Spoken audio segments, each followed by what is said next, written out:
albums that those are from, we could, just for more variety. But there might be more intrusive tonality here and there. Just Okay. FYI. Okay. Don't say anything, guys. Okay. All right. I think I have it properly mixed. All right. I'm cutting because we're live. All right. I had to do that to test the audio. So we're live and Aaron's going to come back screaming about something. And Yeah, he's probably got his headphones in. yeah, he knows what's going on. He'll just panic and run back. I wasn't ready. Another effortless start to the show. Never made a mistake. Oh my god, I wasn't ready! I wasn't ready! I wasn't ready!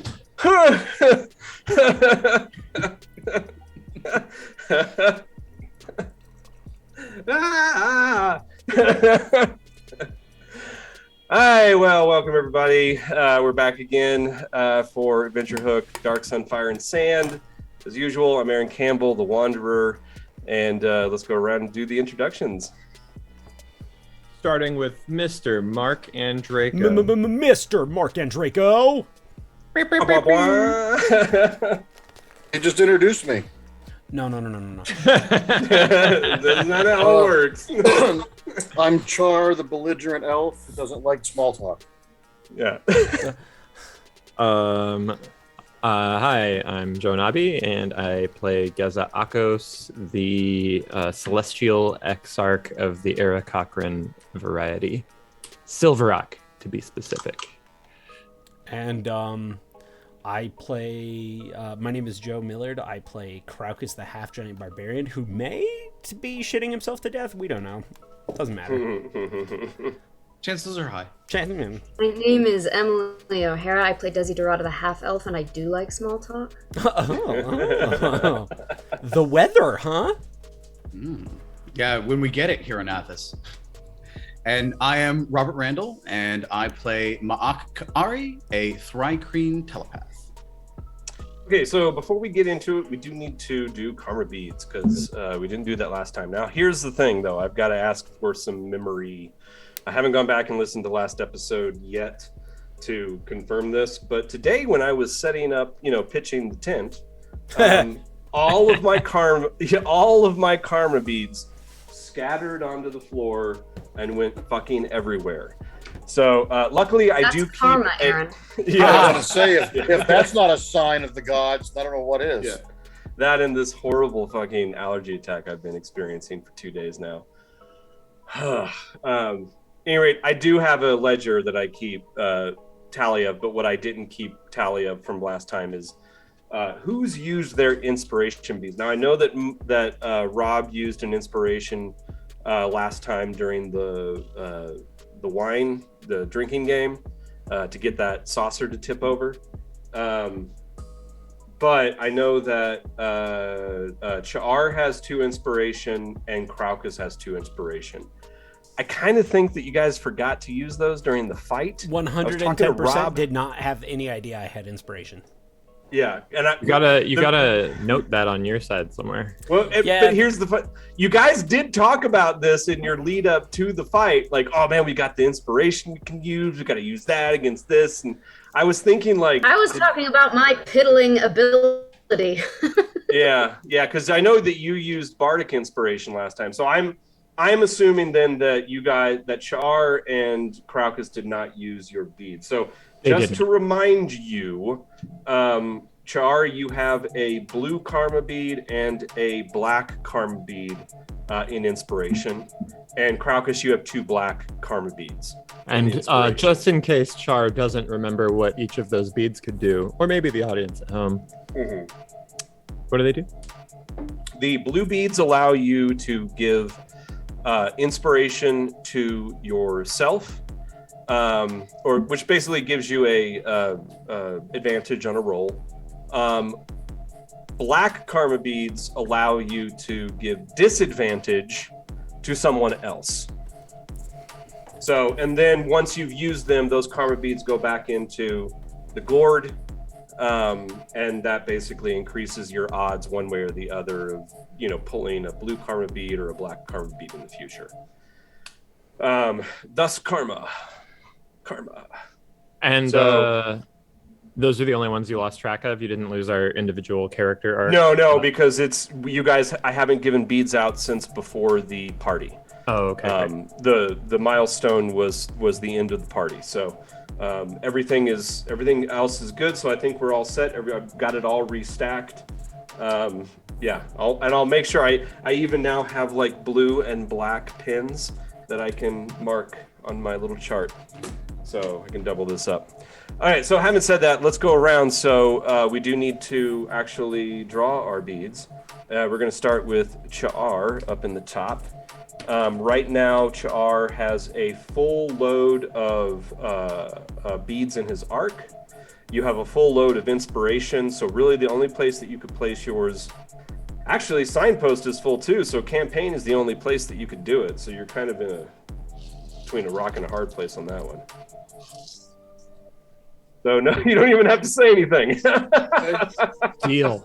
Yeah. Yes. Yes, he's Okay. lucky. Full blue Okay, one. so this is going into Campaign, and okay, let me notate that as we go. Was that a what- black one? That was Yeah, a black That was a one. black one. We got so stink there's- fingered. So there's 5 beads in the Campaign now, so only one more to go to unlock a big Campaign moment. How many of those are bad? Right now, it's 2 blue and 3 black. Ugh. Can I trade a blue for a black out of other? Nope.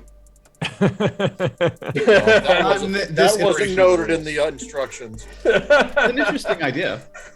You know. Yeah, but No, it's fine for now. It's Yeah, fine for I think we should.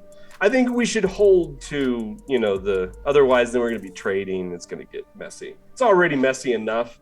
This is It's not as meta elegant. This is not as elegant a system as I originally thought it was going to be. But I'm still working out like proper note keeping. I think once I finally get it down, then it'll start streamlining better. But at any rate, having said that, Joe, right now, Annabi.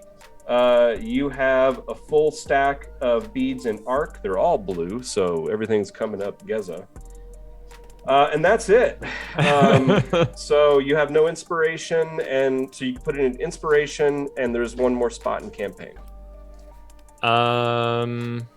Go for it. I'm gonna do the campaign bead. Okay. Campaign. Finish out Campaign.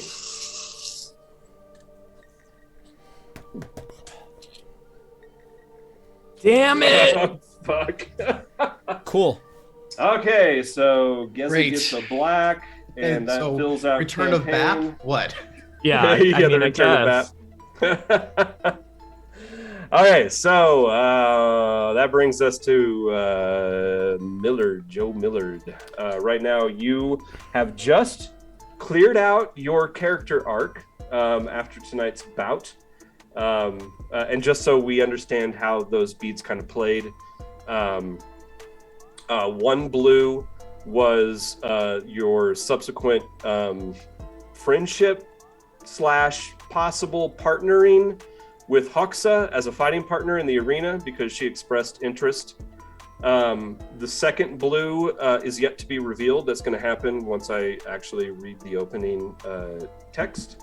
And then that black was basically because you were outmatched in that fight, slightly. Well enough like that, it was, the odds were in her favor. She had way more attacks than you. Yeah, Jesus. Just a few. Just a few. Yeah. Man, Thrycreen, that is a pretty OP fucking race. I'm starting to realize now. So having said that, so you've got completely open in arc. That's pretty much all because you've got 2 inspirations. So I think you can only put it into arc. Then I think we know what I'm gonna choose. Yeah.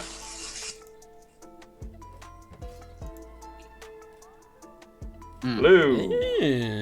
And we could have used that a second ago. I don't Yeah. care. It's mine now, nerd. Make sure I note these. Emelie. Right now you have nothing in arc, nothing in inspiration, so you can choose between those two.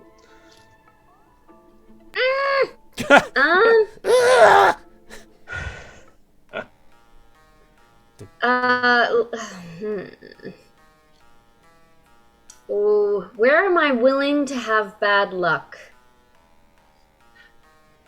I mean, ultimately, like, inspiration is not bad for you, because even if you draw a black bead for inspiration, that allows you to give disadvantage to someone else rather than yourself. Still good for you, just in a karmically bad way. Karmically bad, because then it goes back into the pot and increases your chance of getting black beads in the future. Sure. But also, when bad things happen in story arcs, there's a lot of character development. Yep. Let's do inspiration.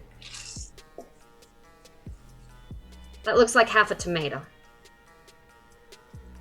Nice. Blue. It's a little pumpkin. It's a little pumpkin gourd. How New Mexican of you. Okay, so last but not least, Rob. And I don't have a choice. I have to take inspiration. Yeah, that's it. That's all you got.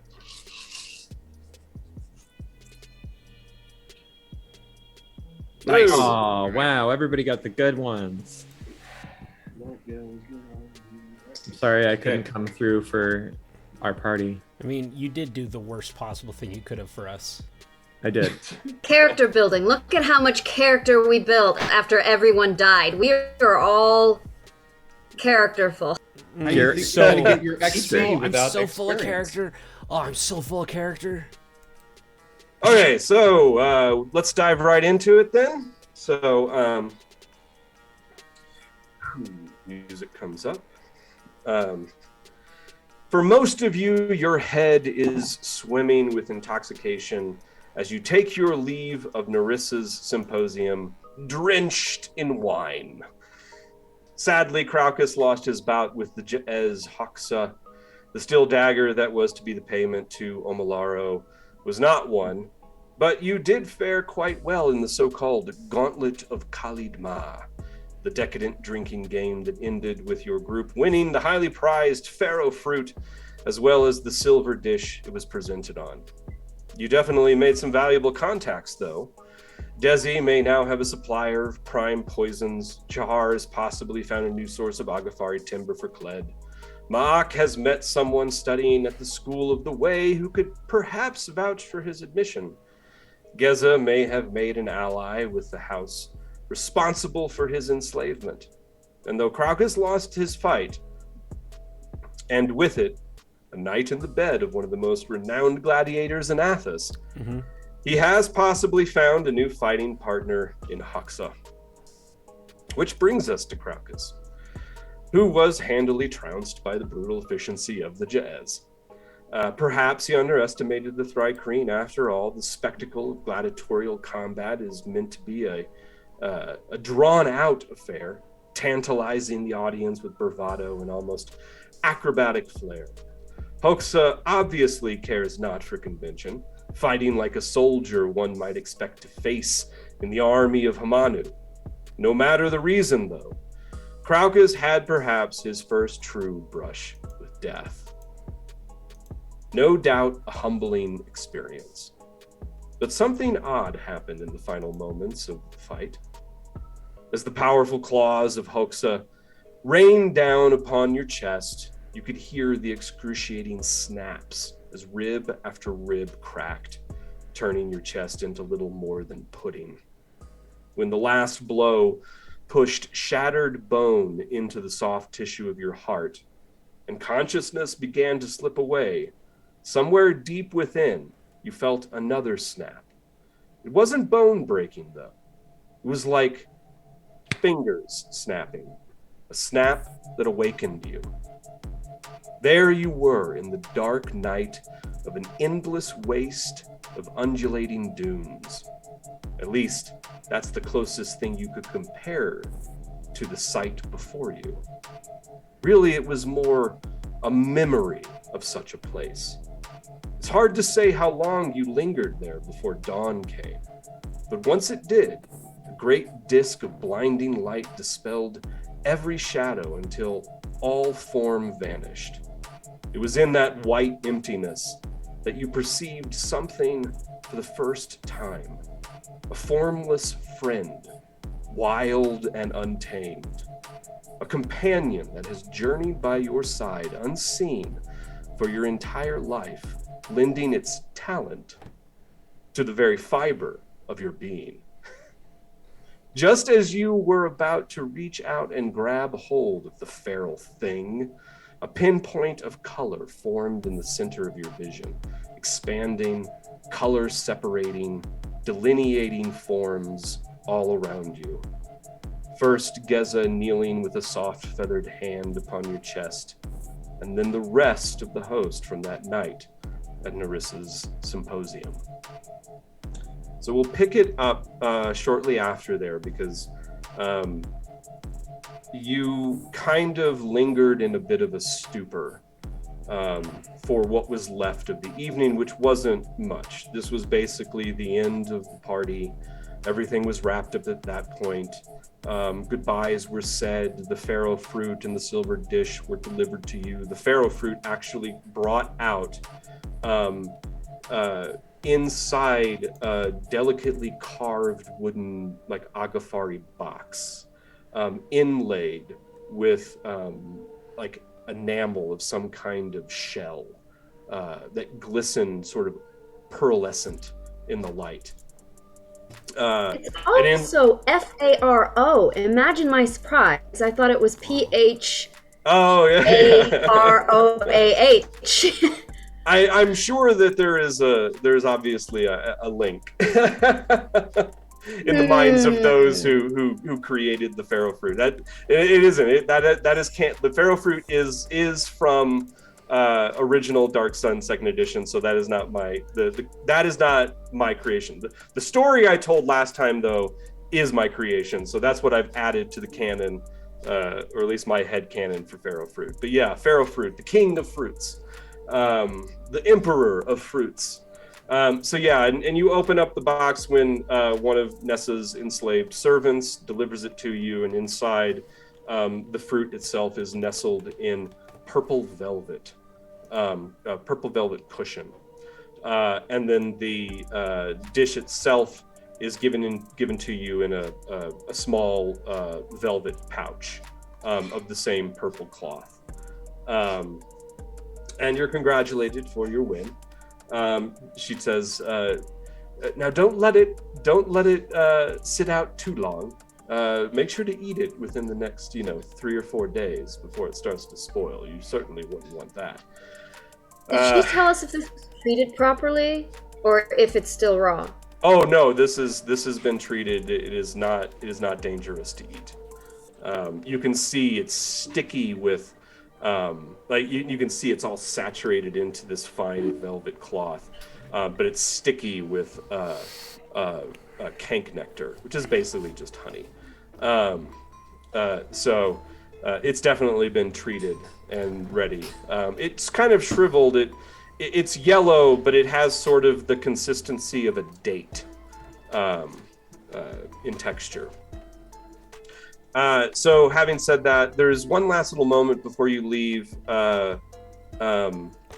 Marigal of House Nareen comes to you, Ma'ak, and just says, "It was such a pleasure to meet you, Ma'ak, Bakari." She's like, "Remind me of your full name again." I'm sorry, I'm terrible with, I don't speak Thri-Kreen well. Not at all.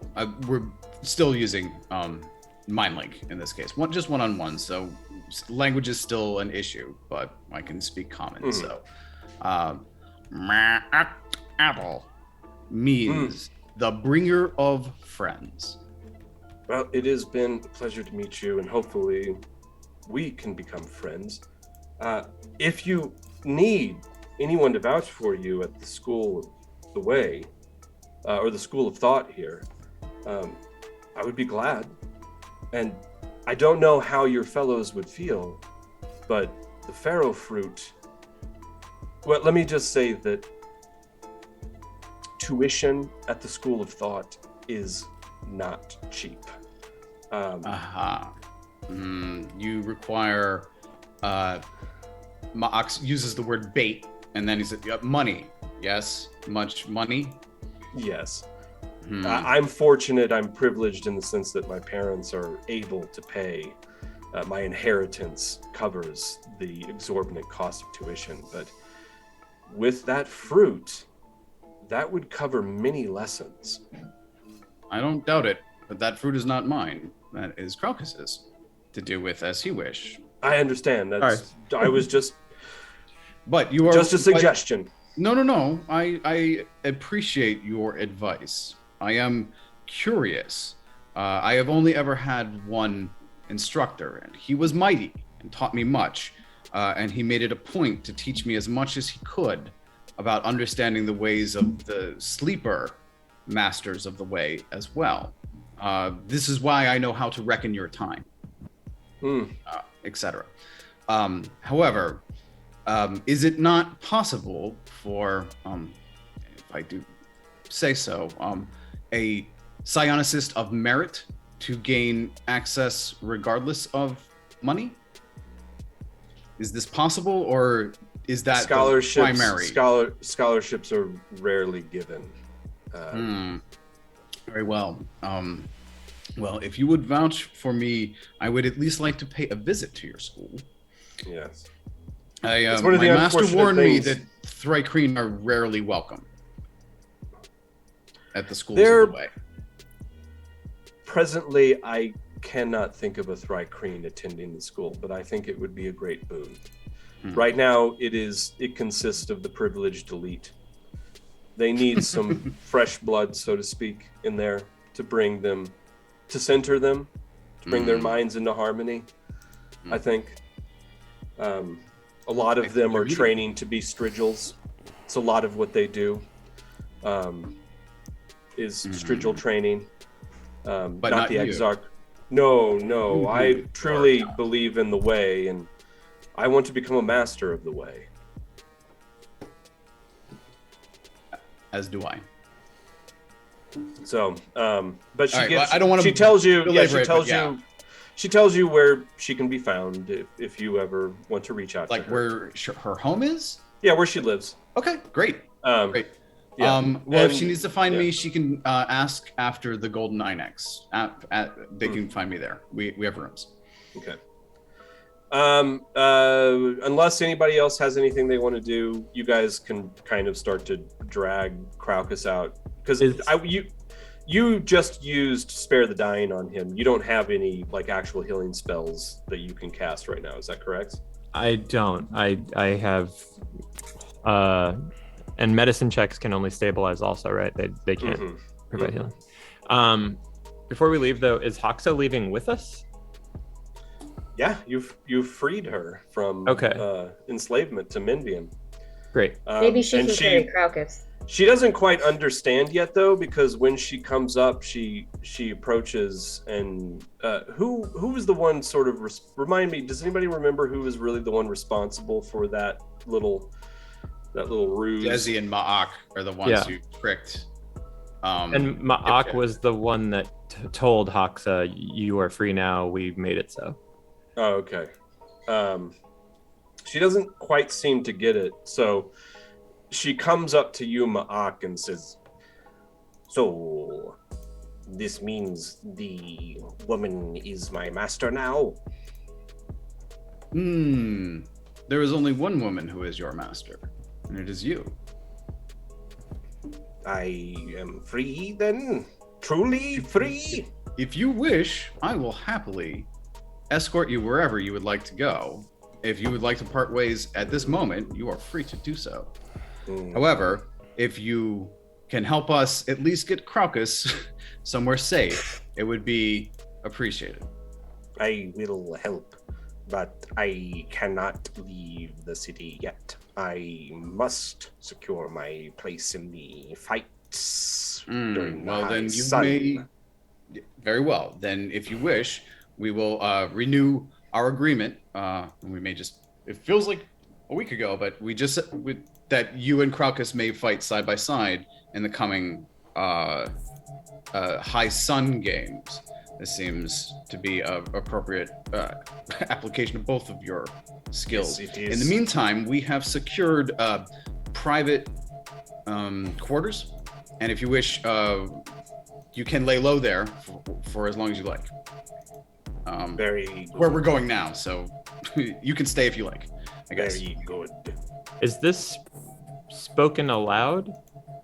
We're probably speaking Thrycreen, actually, so it's mostly clicks and bugs and Yeah. kind of noises. But I'll fill you guys in. As basically, I'll just update you, which has happened. She'll help us drag him to the Golden Inyx. She wants to lay low there. She's welcome. Yeah. She says it is absolutely essential that I win the prize I was promised in the games. What is the prize? An iron sword. Oh, okay. I am not like your friend, the shit, I always forget. Are you what kind of Thrycreen are you? Jural of the Jural. She says, I am not Jural like Ma'ak. I am Jez. I cannot create Dassel without iron. So What without iron? I cannot Dassel, and I must have my Chatkachas and Githka in order to go on my final hunt. Oh, I see. So the silver dagger that you received tonight for your victory, do you require that as well? This is a steel dagger. Yes, with this dagger and the dagger or the sword, that will be enough iron for me to create my Dassel. It is I will show something you unique my to the Dassel. Jez. Yes. It is. It's this gray crystal that we know how to make. She says, I don't know. She says, my people. yes, this is a fine specimen. The Dassel that the Jez create, though much more difficult to make and requires iron, is far stronger to the Dassel of the Jurel. It is a red color, like the sun, and harder than Red steel. Dassel. I see. Interesting. Give me because you're not making the connection. Give me a quick little. I'm starting to. I just don't want to make intelligence check. Just intelligence or history. Give me a history check. That's fine. Okay. Yeah, history. Yay, a 7. A 7. Yeah. It's not even easy. Maybe you're think still too caught up, but no. I remember you mentioned a couple sessions ago that possibly the secret to the Amber Wedge had something to do with whatever Zomart's scheme was, combining iron with Dassel or something like that. So like Mock hasn't put the pieces together, but Rob's been listening. Okay. So I don't have the clue yet to go, oh, aha. But it's like, okay, iron has something to do with it. That's weird. All right. Okay. All right. Anybody else before you head out? I would probably pull Geza aside the minute I realized Crocus' situation. And Well, so we both saw that before we lifted his body. There was the black ooze, and it seems that something exited his body, but do we not see evidence of the beetles crawling on the ground or any black? Give me an investigation check, both of you.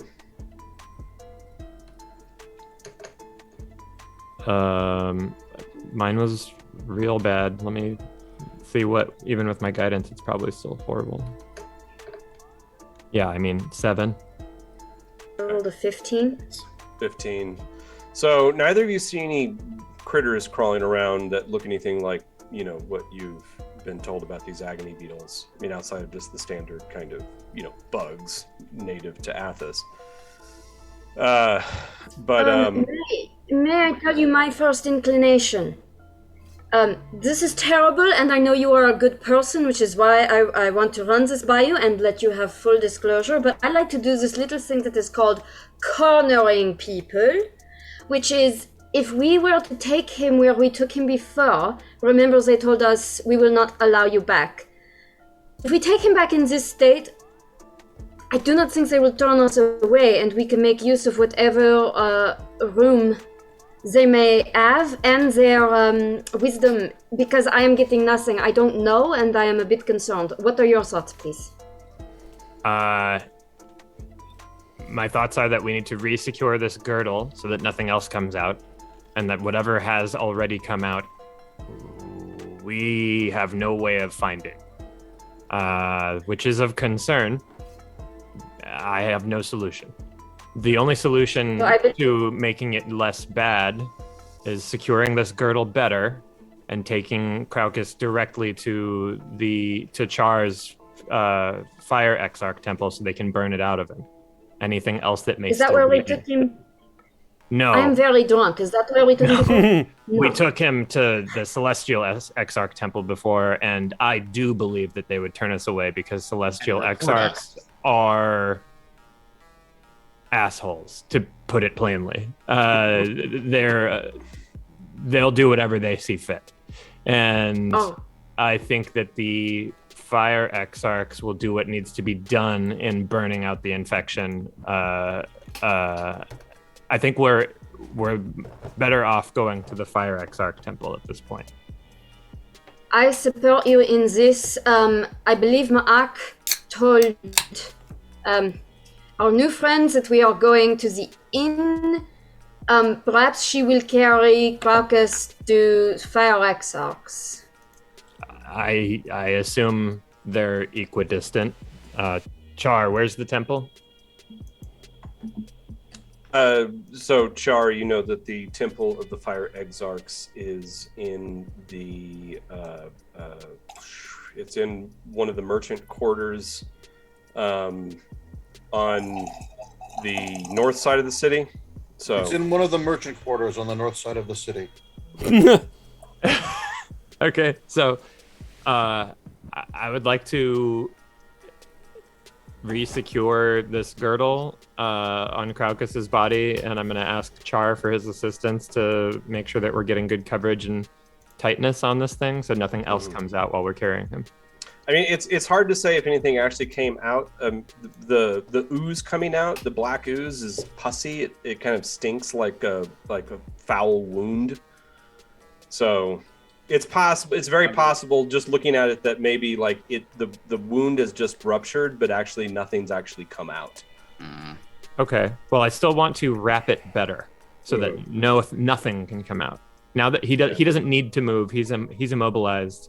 Let's give me a sleight of hand check on that to secure that. Oh, if it's a sleight of hand check, then I thought it was going to be a force check. So sleight of hand, force. Desi, I want you. What do you mean force check? I thought it was going to be about the tightness of the things, but if it's about tying, it's about tying. Yeah, so I'm going to ask Desi for assistance on that. So I'm assisting you, Desi. You get advantage on the roll. How do I do that? And I'm guiding you, so you get advantage +4. Plus a D4. Okay, here we go. Okay, here we go. With advantage. Oh, whoa! Oh, thank God. It's a 22. Okay, yeah. And then, did you add the D4 roll to that? Not yet. I will add the D4.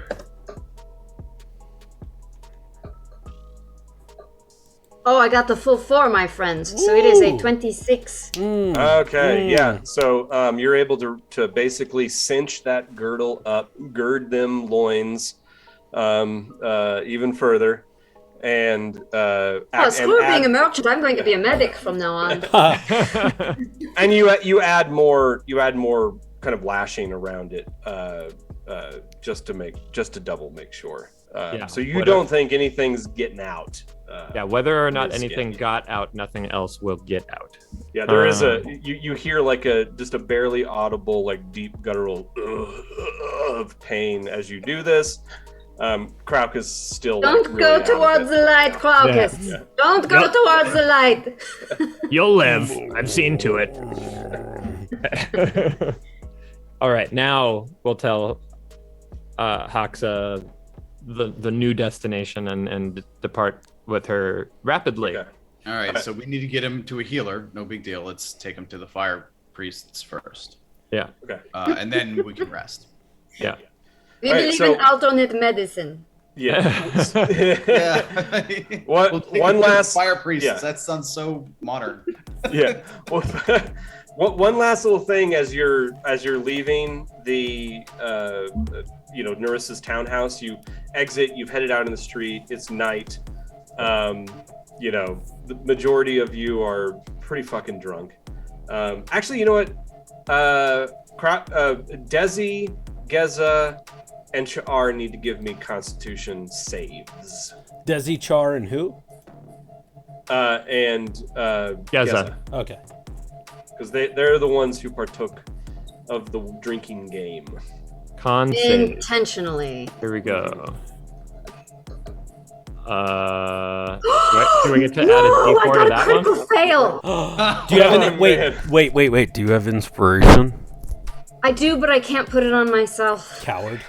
I mean, can, critical actually, critical but- fails don't apply to like saves and checks.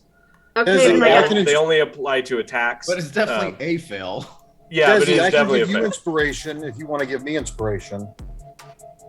I'll give Yeah, I you mean, inspiration. anything you do is gonna just kind of. Oh yeah, because yeah, you We can. can swap. Yeah. Okay.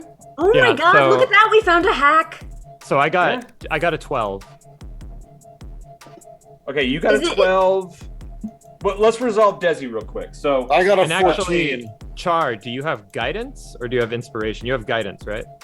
but he Well, also I- has his karma beat, his blue. Oh, you have a karma karma that beat. he Do you want to can- use the karma beat? Yeah, so because now- she can't use her inspiration on herself, I'll use one on her, and she can use one on me.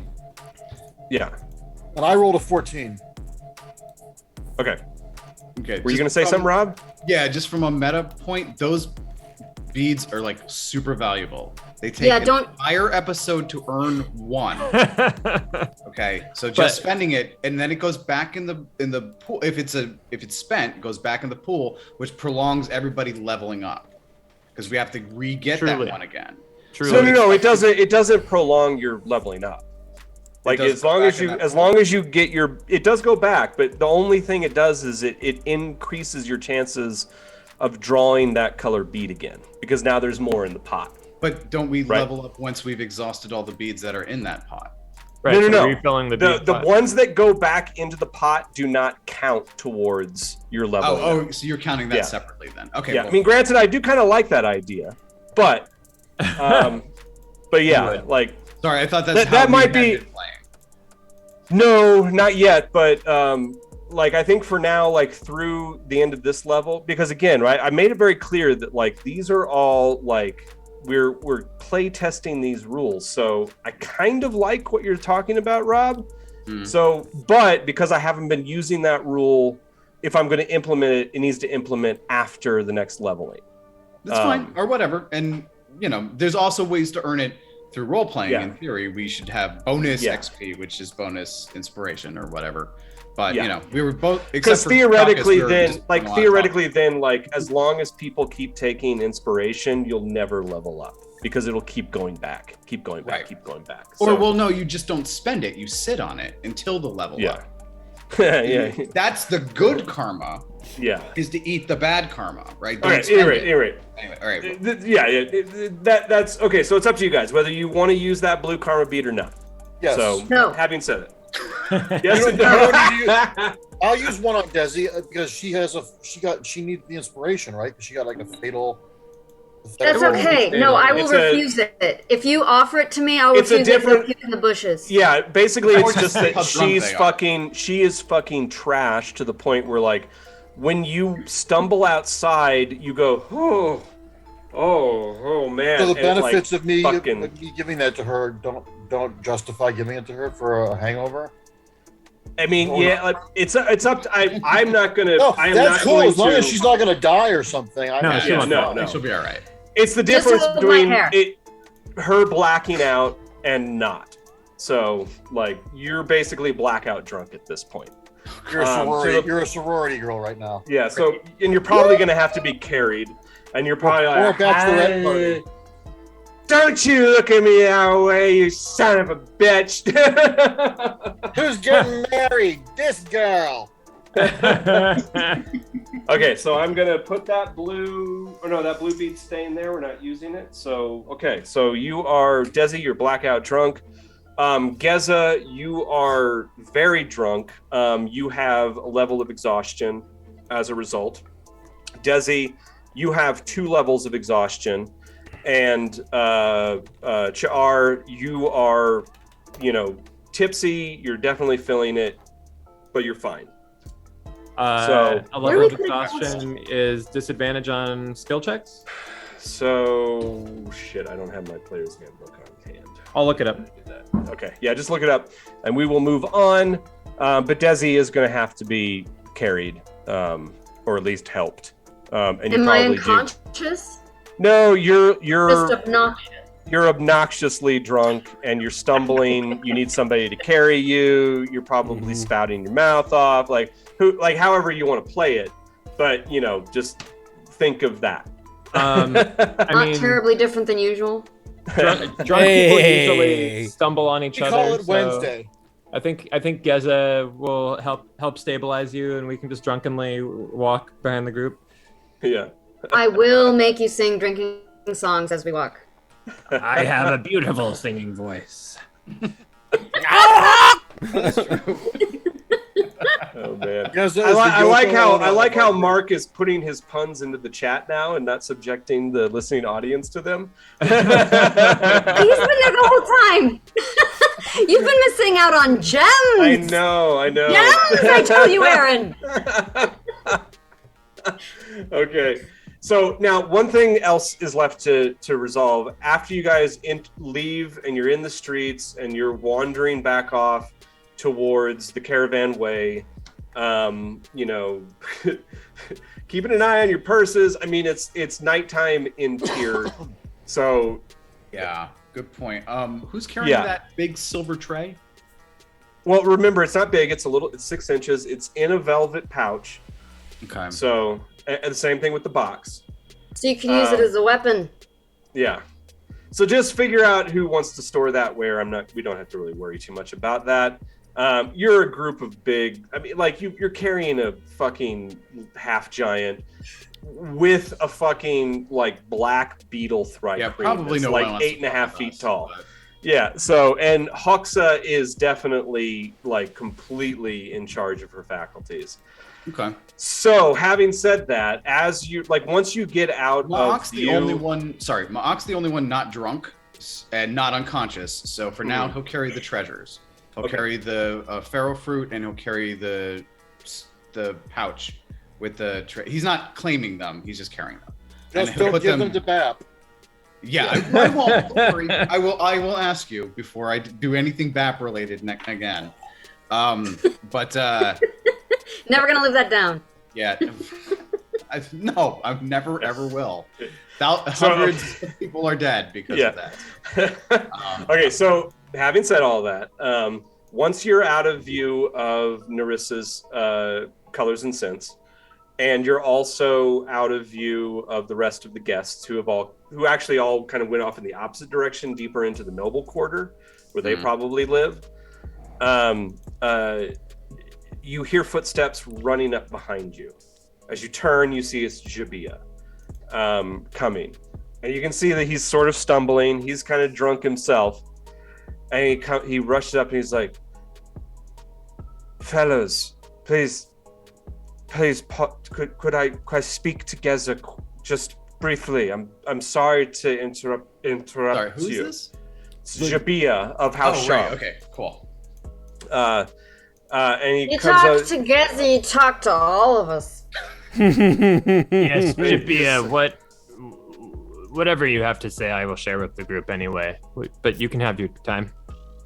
That's fine. I'm mainly to you. I just wanted to make sure that you understood that I'm not a supporter of slavery, and it's something that I didn't want to express when we were talking about it during dinner, because there's people in there and they have loud mouths, and it surely would get back to my sister Timnia, and there's already enough conniving on her part. I don't want her to understand my ultimate plans for House Sham. I'm already been exiled into the foothills of the Ringing Mountains, and I'm trying to restore the honor of our house.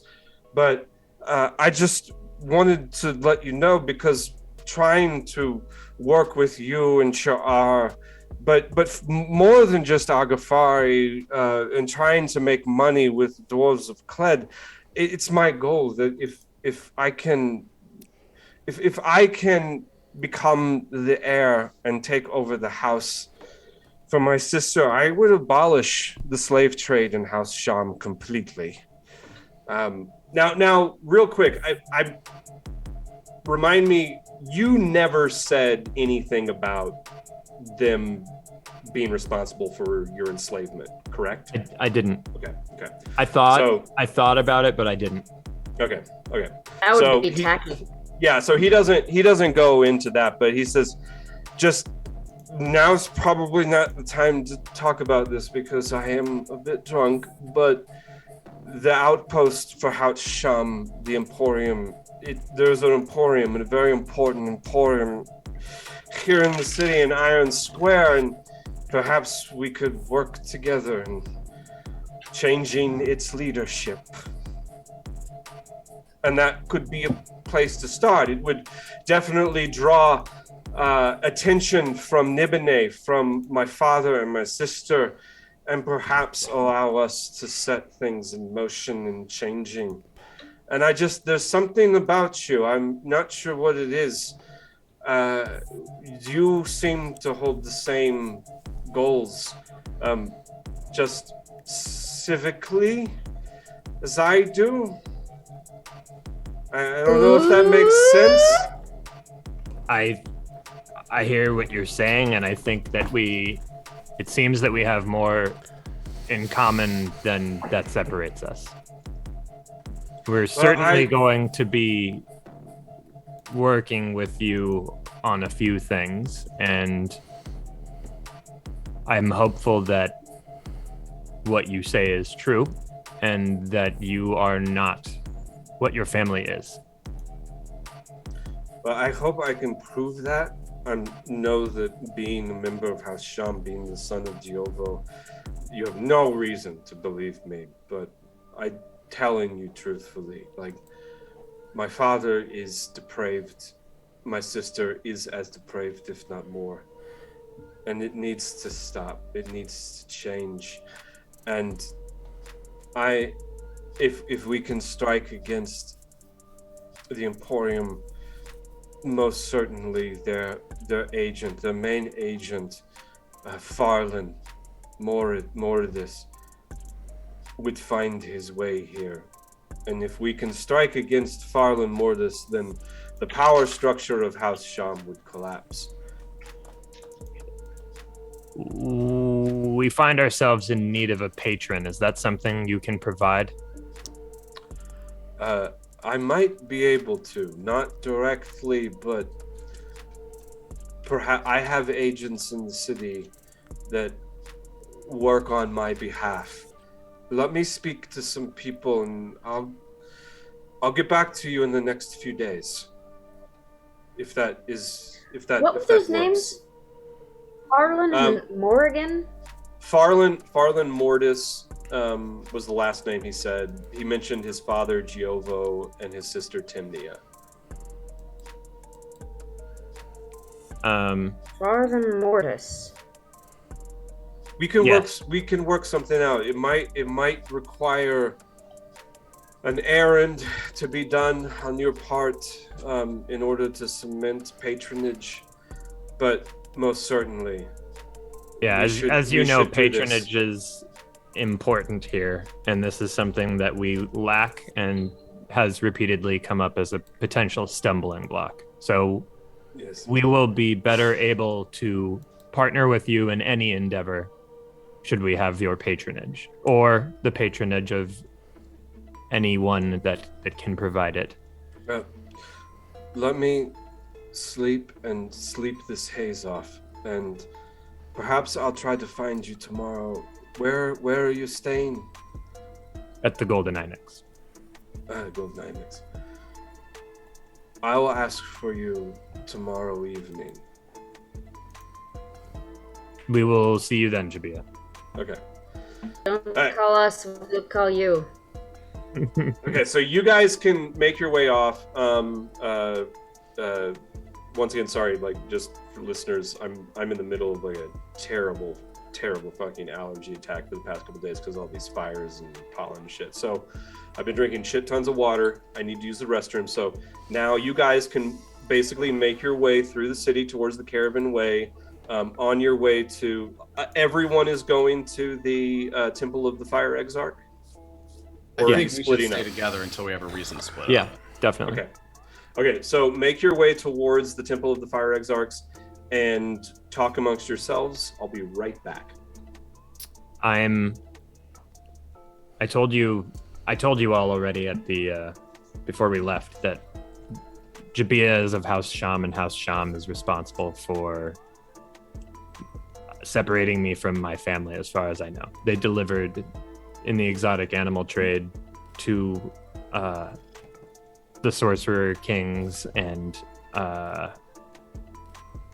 don't think Jabia is involved based on what he said, and I don't know that he knows. I don't know why he's paying special attention to me.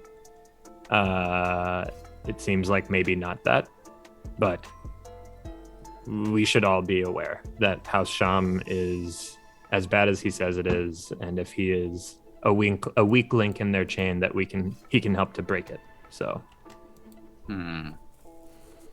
Well, what do you make of his promise to abolish the slave trade amongst his house? I mean, that's not a simple thing to just, I mean, it seems like most of this world's economy is built on slavery. How with a stroke of his pen, just abolish it? I mean, that's a bold promise. I'd like to see how he intends to carry that out. I would also like to see that. Also, I suspect it does not extend to the exotic animal trade, but maybe it would if he understood how that can affect sentient beings such as myself. I wonder, I think it would if you're the one he's targeting to talk about these things with. He did seem reticent to approach you at first, like guilt had claimed his heart. Yeah. I wonder if there's something unspoken there, or if it's as plain as what he says. My inclination. Lying, we kill him. Well, I mean, that's the long game. Money. That's the long game potentially, but if we can take his patronage first, then we'll take his patronage. We should absolutely see how this plays out, but I'm not worried because the two options, it's a win-win for us. Yeah, no matter what, we will have our way. So. Though, sorry, go ahead, Desi. I was going to slightly change the subject. Wait, you're really drunk. You're really drunk. So you say whatever you want, but remember you're fucking shit faced. Yeah, you rolled a 1. I am. You don't understand. I am. She's a method, Desi. Wait, this method? You being method? We have opened several avenues for this. We have opened several avenues for possible patrons. It is occurring to me because what if we are to pretend to be to take them all, to be more than one house? To be one united, but to take advantage of everyone who is nice to us, which is what I do. Well, that makes sense. If we can be open with the people that we want patronage from, who we like, maybe if this guy is truthful about wanting to eliminate slavery, if these different houses are teamed up together and they all agree to it, they can start a fire metaphorically, to get everyone else to get rid of slavery. You know what I mean? I'm wondering, is it normal, or can you have more than one house, have patronage of more than one house, or do you only have one happens. patron and it's Sure a it big deal if you take more than one? Oh yeah, I'm sure. Yeah, Second? it definitely happens. Probably. If we're upfront about it, right? It has to be an open relationship. You can't lie that you're to patrons, right? But you can tell them that you. Yeah, I mean, like, you definitely want to be careful if you start to choose different houses or different individuals as patrons, because you want to make sure that they're aligned with each other and they're not in opposition to each other. Otherwise, you would definitely need to keep that shit secret. Yeah, I mean, we don't have to tell anybody anything we don't have to tell them. Right now, I think we should do two things. I think we should assess the actual strength of Jabia.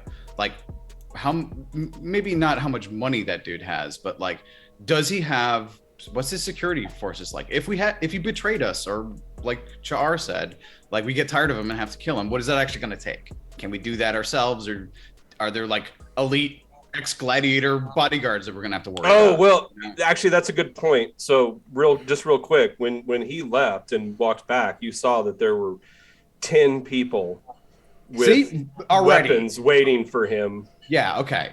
So he's not nobody. He can probably has some kind of small army, so we can't just betray him. We have to set him up first. They were standing at attention, not too far away. Yeah, they were waiting for him to return. And then once he returned, they surround and off they go. But if he's a slave owner and he's a bad dude pretending to be a good dude, they might turn against him. I mean, until we know his true moral fiber and if he's legitimately a good guy. One, if his bodyguards are slaves and they hate him, they could be accidentally looking in the wrong direction. Or two, we could pay them. We could bribe them to look the other way. So once again, I think the buffet table of options here is pretty wide open for us. We just need to make sure that we're there to scoop up whatever treasures he drops. Yeah. Well, I'm close to the ground, so that's good. All right. And then the second is this Augius of Asticles. If anything, I have a suspicion. He invited us to his home to basically like crash there if we want. But I have a suspicion. I think I know where he's going tonight. I'm wondering. Now, this fruit, this prize, it's Crocus's, and he did earn it. But it wasn't Crocus. No, it's mine. Char. It was Char's. Oh right, no, it's from the thing. All right, well, the game. Fine, because I'm the one who. Listen, bug. But it struck me as maybe in a weird, fortuitous kind of way. What we should be doing with that fruit is sharing it with the members of the Verdant Revival, and we create this moment that they'll all remember, and that we brought them, right? This once in a lifetime thing, that the fruit of kings, right? And what did we do with it? We gave it to the least of them, right? I don't know. What do you think? But why? What? How does that benefit us? Make them love us forever? But if they're ineffectual, and we already saved two of their highest ranking people. Okay. My concern is that they would wasting the blue beads before. I think that's a huge waste. I just feel that honestly, given their philosophy, they might take the piece we give to them and pass it on to someone. Oh, I wasn't going to give them the option of what they were going to eat it. Like, we'd give them each a little slice. Here you go. But whatever, it's not mine. If that's not what a good use of it, then that's fine. It's not a bad use. I just don't know that it will have the intended effect. I am too selfish. All right. Well, then what should we do it? Because we have. And I don't trust the really overly religious, so I'm on the side of not giving it. Says the priest. Well, There are no gods here. This is all nature worshiping, so that's all different. I mean, there are gods. They're just not. Yeah. Just a quick note that resolves the character arc for Geza at this moment. Okay. So The Jabia. yeah, like everything came up your way because you had three blue beads. So in theory, ultimately- Jabia is good. Well, at least in the sense of like you had the advantage out of all of those interactions that happened this evening. Right. Yeah.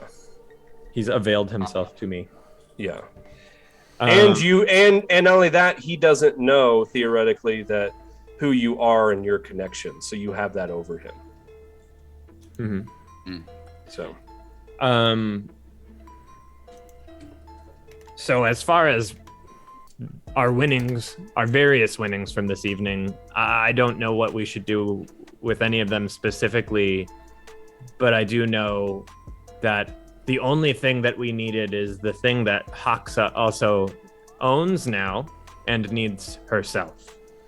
I don't know that there's a way for us to gain use of that object, or I don't know that we could use these other things in payment in place of the steel dagger.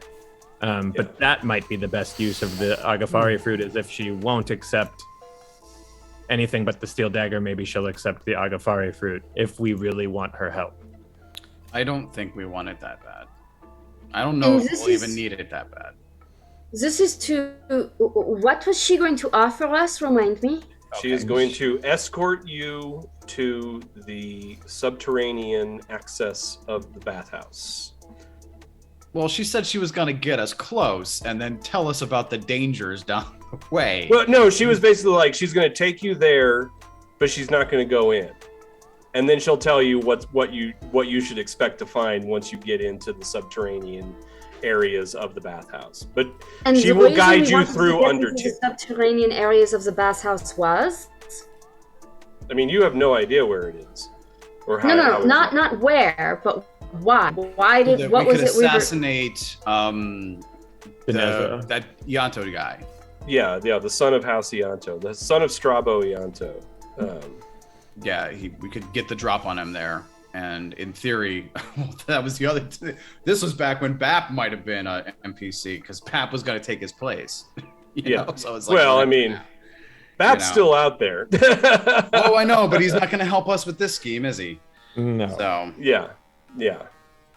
so it's basically like it was a good place to get a drop on the guy, but I don't know if it's worth the steel dagger. Not really. So Not taking it from her. Well, I'm not I'm suggesting just that saying, we do. that's what she wanted before. That's what what's her name wanted to even get us there, was a steel dagger. Omalaro, right? No. Omalaro. Omalaro wanted the steel dagger. That was her. We didn't have to steal anything from Narissa's. We just had to deliver her the steel dagger because she heard that would be the prize. Not a huge ask if Craucus had won it, but we certainly won't be taking it from Hoxa. No. And I'm saying this out loud in front of Hoxa. Hoxa's privy to this. Well, Hoxa can be joined the meta concert. It's fine. Yeah, Okay. This is a walk and talk as far as I'm concerned. Yeah. We're still beelining it to the fire temple. Yeah. Hux is like, what's all this then? We're discussing our plans. We had plans before you were a part of them, but we're happy for you to join us. You are a mighty combatant and truly will be an excellent ally to us. We fight for the good of all and the freedom of all. We seek the rejuvenation of these lands. Two of us are exarchs. We bring healing, we bring water, and we have plans in motion. I care not for any of that, but the dagger, yes, dagger will not be leaving me. Rejuvenation, I don't know. I come from a land of obsidian. I want to return to it as soon as I can. If you help me achieve that, you will have my everlasting. What's the Thrycreen word for friendship? Mock? Marc, you'll have my Marc. I'd like an everlasting Ma'ak. All right, so it's a little deeper than that. Ma'ak is those who fight together, and then Getok Ma'ak would be clutch mates. So yeah, I mean, she would say like clutch mates, even beyond, and she says that even beyond my death, when I return in a new form, if my ancestral, if I find you once again, and the memory of you resurfaces, it shall remain. They do not believe in dead. They are sleepers. Sleepers. But in time, I do not understand you. I have never understand your kind. They are a confusing lot, believe me. When they slumber, I would like to take the opportunity to where is it? To perform Kadretho Dej with you. I have the ability. Remind me what that is. Incarnation awareness. That's what right. call it. We could look at her past lives. Oh yeah, and she says, it has been long since I have undergone the ritual. It was probably different amongst my people, but the end results you will find quite enlightening. Okay. So, but she kind of like, it's like, as long as you don't try to take the fucking dagger from me, we're good. And we get into touch her shit. Yeah. What's yours is yours, Hoxa, and that's only fair. Okay, so anything else you want to? Fire temple? Fire temple. Yeah. Okay, so you go to the fire temple. At this point, like when you get to the fire temple, it's all locked up. So you are going to have to bang on the door. Won't make you go through that. Eventually, a fire priest. The drunks will do it. Yeah. Fire priest answers, and they recognize you, Char. You recognize the priest. It's an individual named Flanam. And it's the individual that you actually delivered the cylinders of the particular text that you were entrusted with from the Camelot Book of Kings. He is the individual. He's the high exarch of the temple. When he sees you, he says, "Jar, why do you come at this late hour?"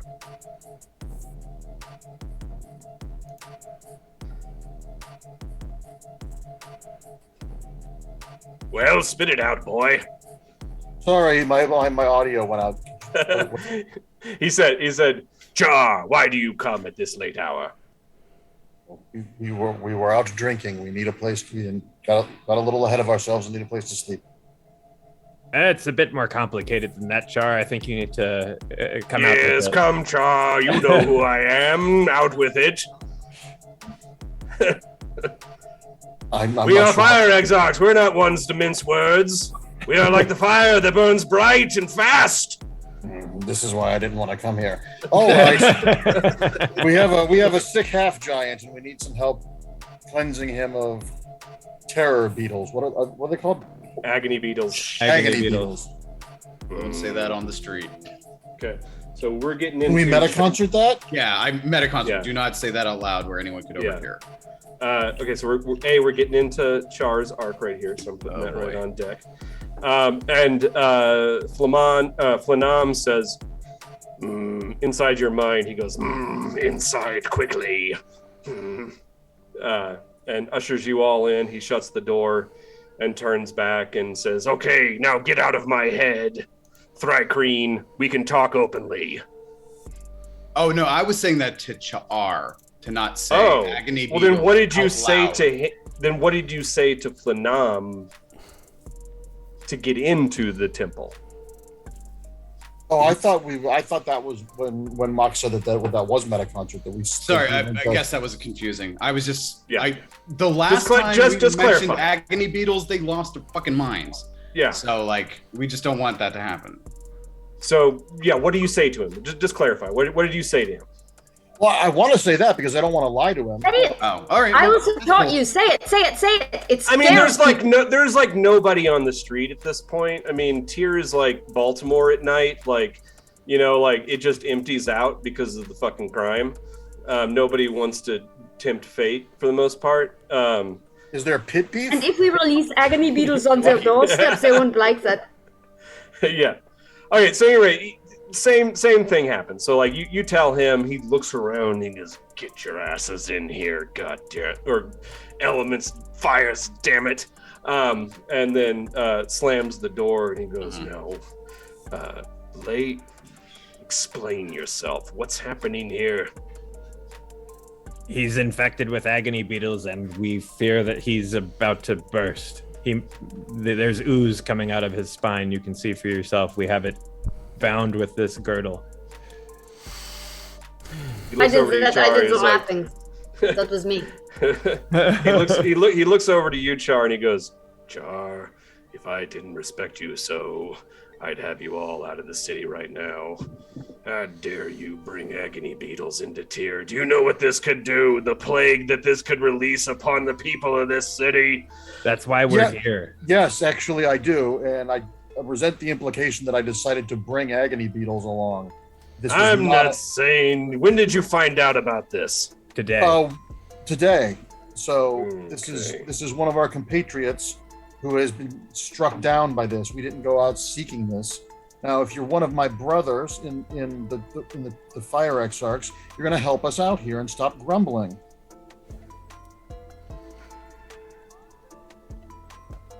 Yes? No?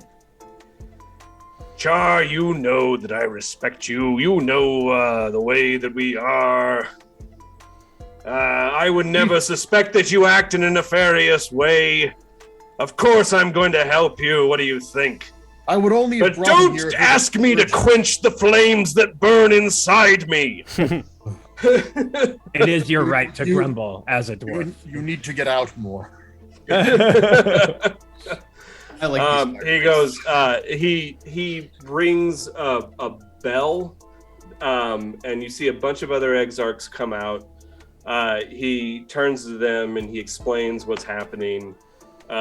They all, like 6 exarchs, lift Craucus up and carry him off into another area of the temple. And he turns back to you. You're going to have to stay here. We'll take care of this from here. But I'm actually glad to see you, Char, because we have other things to discuss.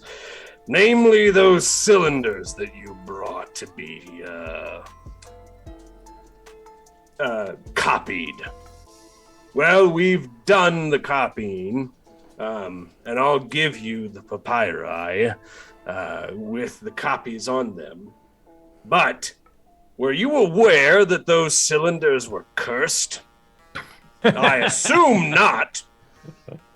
Oops. I should just assume that everything I cross is cursed, but no, I was not. Well, when Magnan was copying them, pressing them, sorry, and I said papyri, it's not papyri, it should be clay tablets. Mm-hmm. When he was pressing the cylinders into the clay, as soon as he finished, something went off, and now he's frozen, petrified, solid as stone. So, we have a little task that we're going to have you undertake for us. Namely, if you want these... Well, sorry, I'm letting the heat burn too hot. I'm going to give you the tablets. And I'm going to send the cylinders back to Kled to Barnus, as was the original plan. So you don't have to worry about that.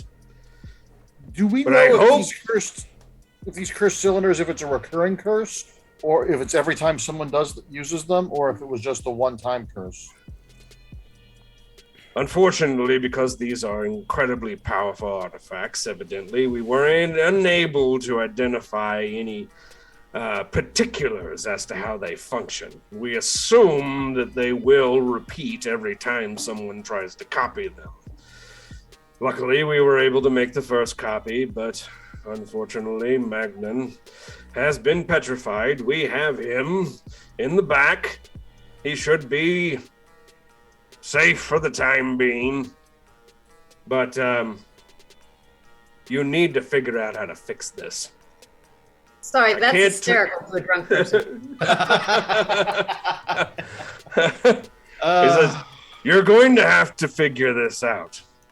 And we're going to help you with your friend. We're going to make sure that those agony beetles don't plague the entire city.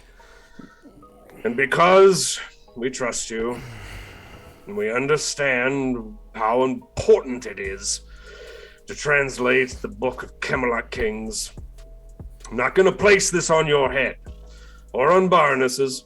He's got too much on his plate now, the old fella. And your people as well.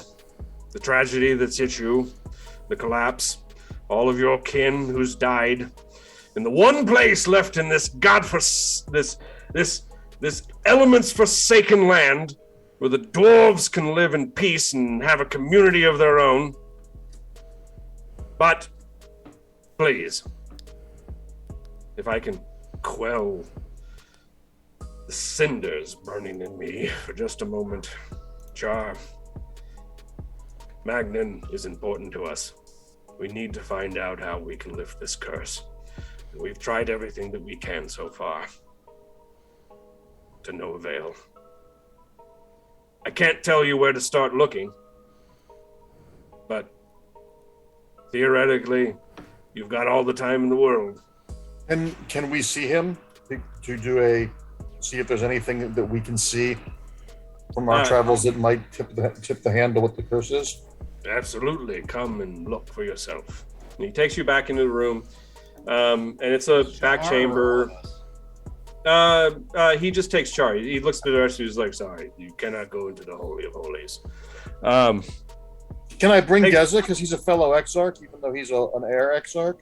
Heir Exarch, what do you want to create? A tower inferno that will whip this entire place into devastation and conflagration? Only if you ask nicely. No, unfortunately, your very presence will cause untold devastation.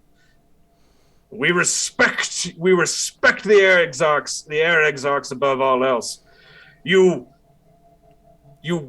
winds that you provide whip our flames ever higher, but we're in the city, and unfortunately we can't have any accidents. So that's a no. That is a no. Okay. But come with me and you can sure relate. You're the same race? What? What's that? I said, are you sure you're the same race? Ha. We about due for a break. Before the break, Marc, can you meta concert with me so you can see what's going on in there and link me with? You can. We're still meta concert. Okay. It never stops, so you can share whatever memories, experiences you have. Absolutely. Okay. Yeah. Okay. So let's break. 10 minutes. We will be back, y'all. All right. You would think, like, as soon as you see a Thrycreen, like, people would get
Okay, we're back.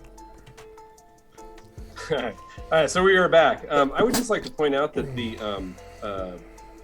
the whiskey has basically eradicated my allergy attack completely. I'm not fucking kidding you. Like Open those like capillaries. I've been taking Sudafed like all day, like doing nasal rinses, everything, nothing, and then I like start drinking a little bit of whiskey, and it's just like that. Just Rub some bourbon on it. You're good to go. fucking shit. Anyway, okay, so one thing I wanted to do real quick, and I said this, off the camera or off mic when we were on break, but just so we can kind of reiterate how these karma beads work. Especially for like character arc. So we've just resolved the character arc unlocking of Cha'ar, who had 3 blue and 1 black bead. So that means that with 1 blue, the Camelot Book of Kings was successfully, theoretically, imprinted into a clay tile so that Char can now carry that around with him and hopefully get it translated. The second blue beetle, blue bead, I was about to say. The second blue bead was allowed. They basically, no questions asked, get Craucus in without too much harumphing. And then that black bead means that the person who tried to make that impression of who did the impression of the cylinder was cursed. So now that curse has to get lifted. So that's that's another kind of example of how I'm using these. In case you ever want to do this like as a way of doing milestone experience, that also is kind of tied directly into what's happening in the game, rather than just saying like, okay, when you finish this episode, like you get to level up or whatever, So, okay, so Flanam takes Char back into the back room to see Magnan, and you can see that Magnan has been completely fucking petrified. He's a stone statue. Right out of Medusa and Clash of the Titans, and he is in a position, obviously, exactly where he was when he was finishing rolling that clay cylinder into the tablet, that soft clay tablet. So he's kind of hunched over, hand down. Like one hand obviously was grasping whatever it was, that he was bracing himself against, and then the other hand is flat from where he was rolling that cylinder across the clay. And Flanam says, "Yeah, so this is how we found him, and we've done everything that we can. So obviously it needs a little bit more than the Exarch divine intervention that we're able to do. Maybe if you can, next time you are in Kled, talk to Baroness. Find out if anything like this has happened in the past. But unfortunately, there's not much else I can tell you, or direction I can give you. But I would request that Char ask him exactly what spells they've cast to try to fix this. They have tried regeneration, they've tried restoration, they've tried transmute stone to flesh. Their entire repertoire of what they have. Transmute stone to flesh was the first thing that they tried, which should have taken care of it, but obviously there's something much more powerful at work on this curse. And is that greater restoration or lesser or both? Greater restoration, lesser restoration wasn't even a reason to try it. They went directly to greater restoration. Do Does we know greater if normally take care of petrification? What's that? Does greater normally take care of petrification, or is No, but it was just because they had tried the transmute stone to flesh first, and that didn't work. So they were just like, well, I don't know, maybe anything else we have. Do And we they know just- if he's fully like frozen, or if it's like he's trapped in like a shell? Like, is he conscious? Is he aware? Is he like a living statue, or is he just totally? No, he's completely petrified, like completely turned to stone. So as far as you know, like none of them are psionicists, so they can't like pierce into like any minds to see if there is a mind functioning within the statue. This is gonna And- sound stupid, but what if we put the cylinder he was doing at the time when he was petrified back in his hand and made him roll it in reverse on the clay, like backmasking, like playing, I buried Paul. Could that maybe unlock this? or I mean, you could. Because it seems like if you guys have tried all the obvious spells, maybe there's something different about this, and maybe it's not just a spell. I don't know. I'm just grasping at straws here. So the idea is that you take a clay tablet and you roll it in reverse Yeah. underneath his hand. Like if him rolling it out on the clay unleashed the curse. If we do it backwards, maybe it's like Mr. McSpittalick. If you say your name backwards, maybe it'll undo it. We don't have anything to lose, really. I mean, he does say to you. Okay, so and just so you know, Flanam is not a dwarf; he's a human. Yeah, he's a Well, human. that could also be part of the problem too, as well. Yeah. There might be wow, I might have to consult dwarven spells because that might have been a security thing that we put on it. Make Yeah, sure- and Magnan is also a human. So, like, both of them are humans. There are no dwarves in the Temple of Exarchs in Tyr. Just so you know, there's a half elf, there is a mole, and then everybody else is human. Oh, so I'm the diversity hire. Okay. The diversity contact.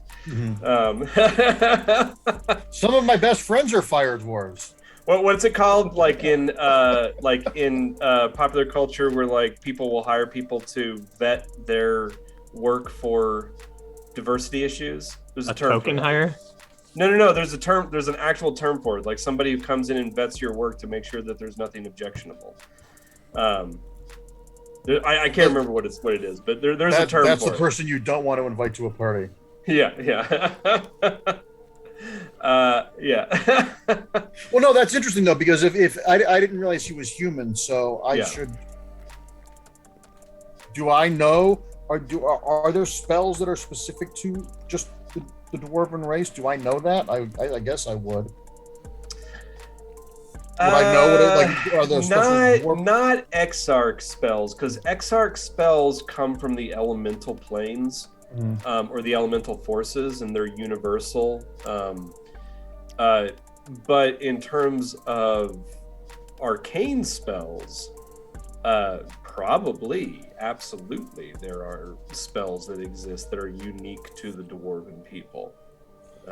Could I try any of my like mending spells or anything? Because maybe if this was a curse put on these cylinders as a security measure by dwarves, maybe if a dwarf trying to do a spell will have more can unlock it, sort of. Give me an insight check real quick.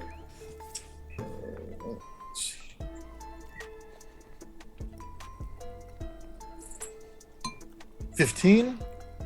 And can I inspire myself? Yeah. And I'll inspire myself. Are you going to use your blue bead? Well, that would be a good. Yeah, but I think this is a good place to do it, unless anybody, Okay. everybody Grip it, advises rip me it, against pal. it. What? Grip it and rip it, pal. Okay. And so that'll give you advantage. Just roll it again. Okay.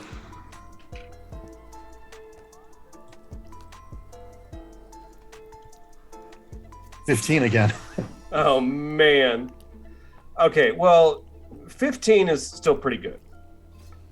You have a sinking sensation inside your gut that perhaps, and this is a big perhaps, like you're going out on a big limb here because you've never encountered anything like this before.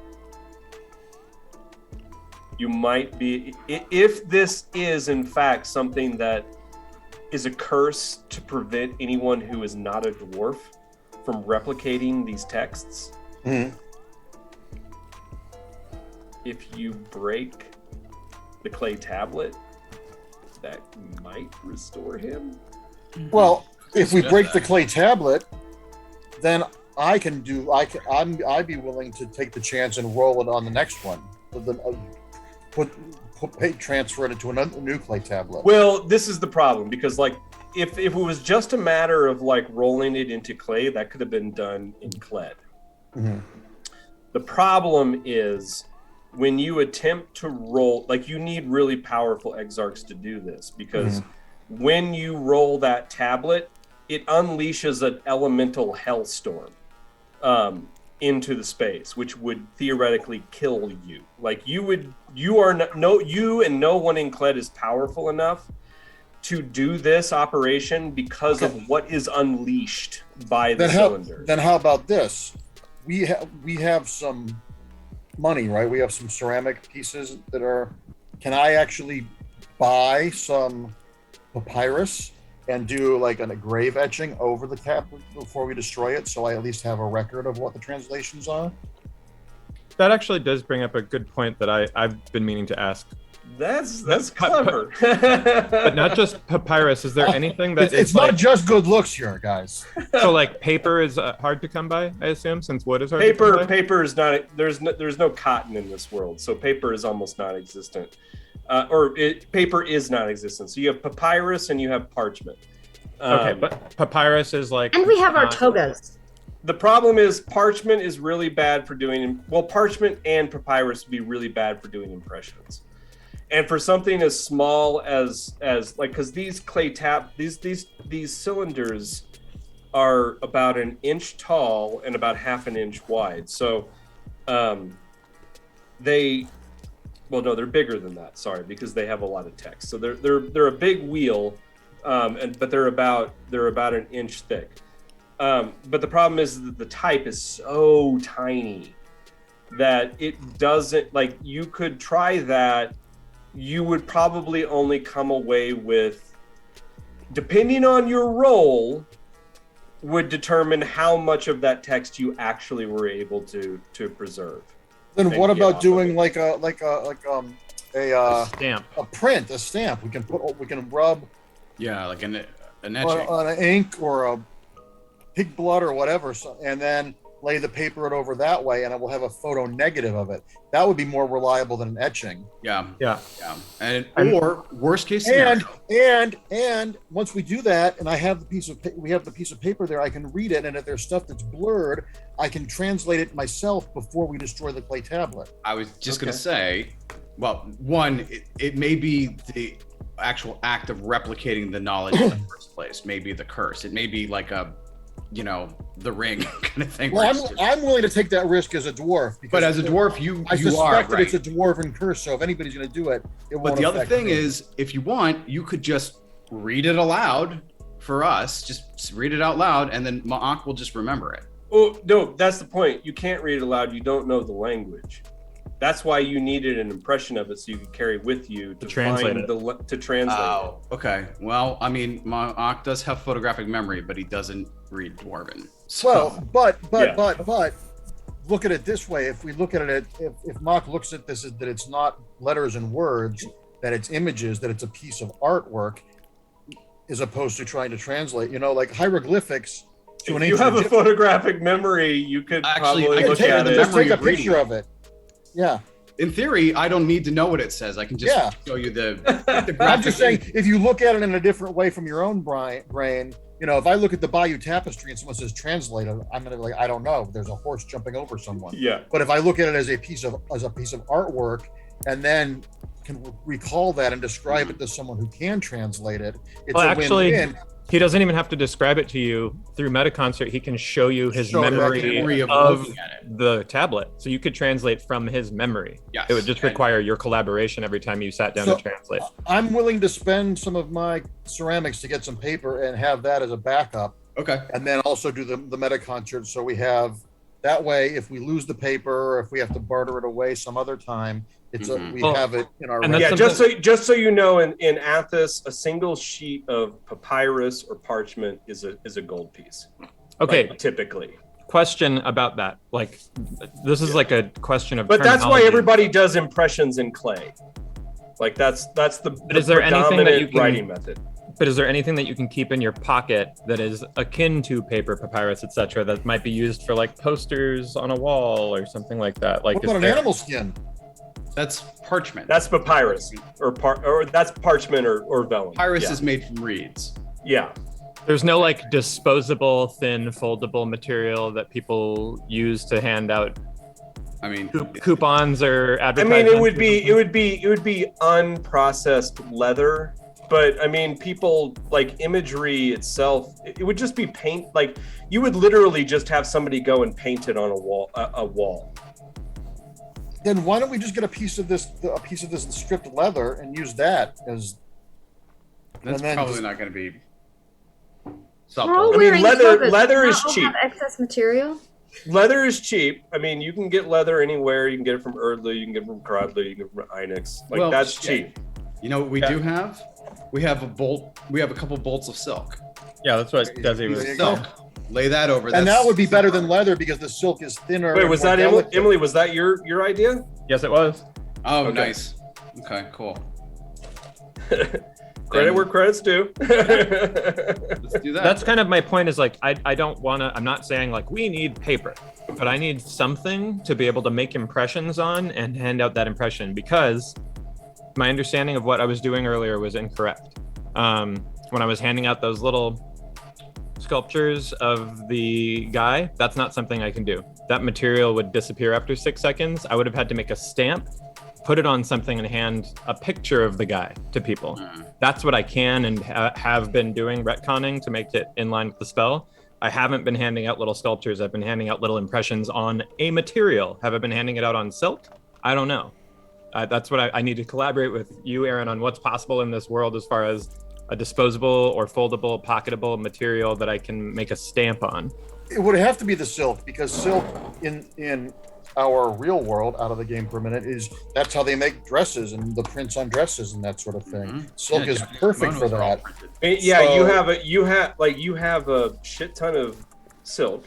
I mean, granted, it's pretty valuable, but you have it and you have it for free. Scrolls. Right. It's Yeah. more valuable. But so for now, that's Yeah. what I could have been doing is cutting off scraps of silk Yeah. and stamping on and handing it out as like a wanted. Yeah, poster. because it's, like the silk that you have, there's lots of different grades of silk.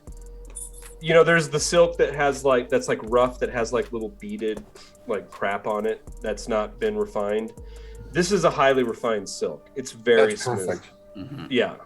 So And as long as the ink we're using on the stamp is a permanent sort of ink, that's not gonna, well, and that's the other question is what could I have been feasible using as ink all of this time? Would it have been wine? Would it have been blood? Would it have been ink? What do we have? I don't know. Well, you also have, in Athos, like most paints are made from natural materials. So they're just made from the dirts that are available throughout Athos, but then they're also made from plant material. Are there beetles in this world? Little like tiny beetles in this world? Oh, 'Cause yeah. Yeah, Then we'll not just use across beetle his ass. shells because beetle shells are what they used in Yeah. Egypt for inks, for indigos and stuff like that. So we'll just powderize. We'll just grind up some. Yeah. beetle Well, no, shells. indigo was made from the indigo plant. Yeah, there red- was something that is it the red the beetle? Yeah, the red beetle was The red is made from a beetle called cochineal, which actually they infest my apple tree outside all the time. What But yeah, Harry cochineal. Styles just played Cochino. What a joke, buddy. So I mean, Yeah, For purples red- come from octopus, and yeah, like the blue comes from lapis lazuli, but that's a mineral. It's not a dye. you're looking for dyes. So, like in terms of dyes, I mean, the farrow fruit probably has a pretty intense dye. Well, for one, From the juice or from this the is going rind? this has to be something retconned that we've already done, because I've handed out multiple man faces to people. So what did we already have? Who is the man face that you were trying to? The defiler, who I've shown the face to multiple people and handed them. Oh, a right. thing. We said we were handing a little sculpture, but I looked more into the spell. I can't be handing off a sculpture because the sculpture would disappear because it would be too powerful a spell for me to be able to create infinite sculptures. Okay. So that's fine. it has to be a stamped thing. I'm creating a stamp and impressing his face onto something, silk apparently in these cases, because that's what we had. But what am I using as the ink or the dye in these instances? And I vote blood because we got a lot of it. yeah, I mean, I'm happy to abrase my skin and provide the blood in the moment or whatever. I don't know or care, but whatever it is, it has to be something that's not going to Why don't we smear or spread out into the fabric when I'm stamping it. Like an ink more than a dye, really. Yeah, a dye would bleed. Can we bleed Crocus since he's a half giant? Again, it's not just what we can do right now with the tablet, it's what has already been done. I mean, This is two questions. I mean, you could, like, this is where the Fuller's urns come in. You could go get yourself some urine. You could dye it. You could dip it in Urine's urine. gonna definitely bleed out. Urine is liquid. No, the urine, the urine is used by dyers to preserve the color so that it doesn't bleed and fade. Oh. So I could have. well, why don't we say this? This seems simple enough, right? What if you just have a little stamp pad that has some pigment soaked into it that, like, I don't know, you got from Ebon, because it's what some merchants use to, like, do a thumbprint thing. Boom. I agreed to this. Yeah, I don't. Right? Now you just have those a sponges stamp. that they have at cash registers that people get their fingers wet to count money out of. You just have a Yeah, little wet like that. sponge full of dye that's wrapped in a piece of leather that seals the moisture in. I have no problem with any of that. This is an Aaron Campbell question. This is what I did we think have that access to? Yeah, in terms of like what you, I don't think that Ebon is Ebon was a purveyor of antiquities and an artist himself, and somebody who was completely literate. And I have traveling sculptor's tools. I don't know if any sort of dyes or pigment were a part of that toolkit. I don't know. It sounds like Ebon would This have is something. I'm going to say that you have a small vial that you acquired from Ebon, a small vial of ink, a type of natural ink. It's very brown. It's like henna, basically, is what you have from Ebon. You don't have much left of it, though. Right. So I won't be able you- to use that for this tablet, but that's what Well, we've been you using. might be able to use it for some of it, like half of the tablet. So as long as you have Ma'ak's like hard drive backup,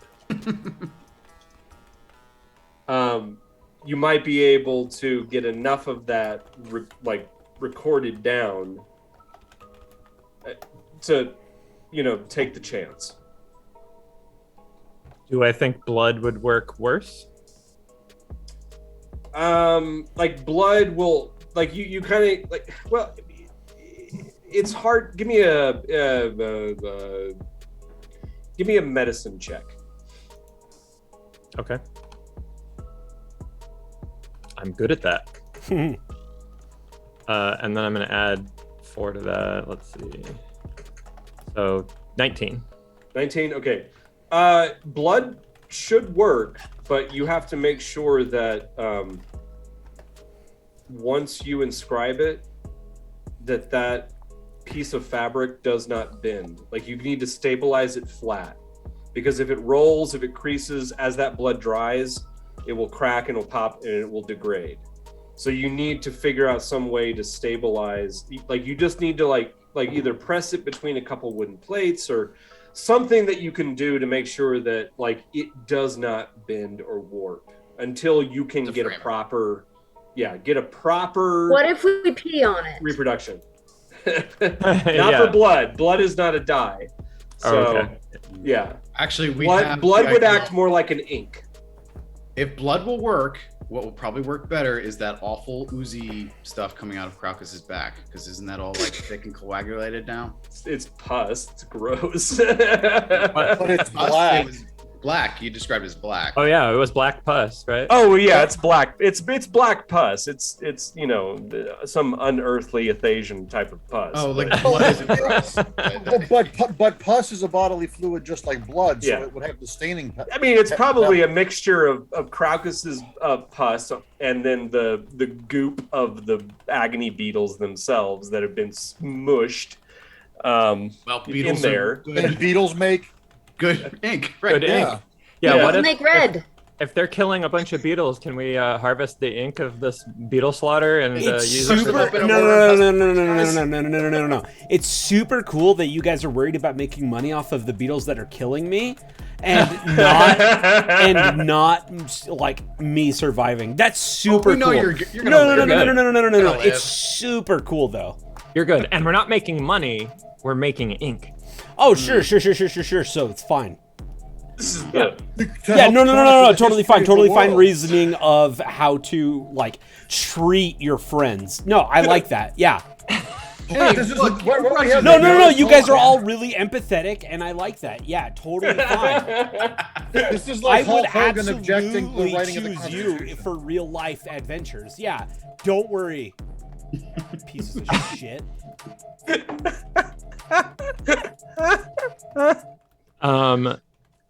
Do we have anything that we can use blood? If we use blood, that we can press the silk between? Does anybody carry anything? Cool. Crocus isn't even here. That's No, I metagame. know. I know he's not here, but Joseph is, and he loves that you're talking like this. Awesome. I'm We glad. could press between a plank of wood and Crocus. Emelie.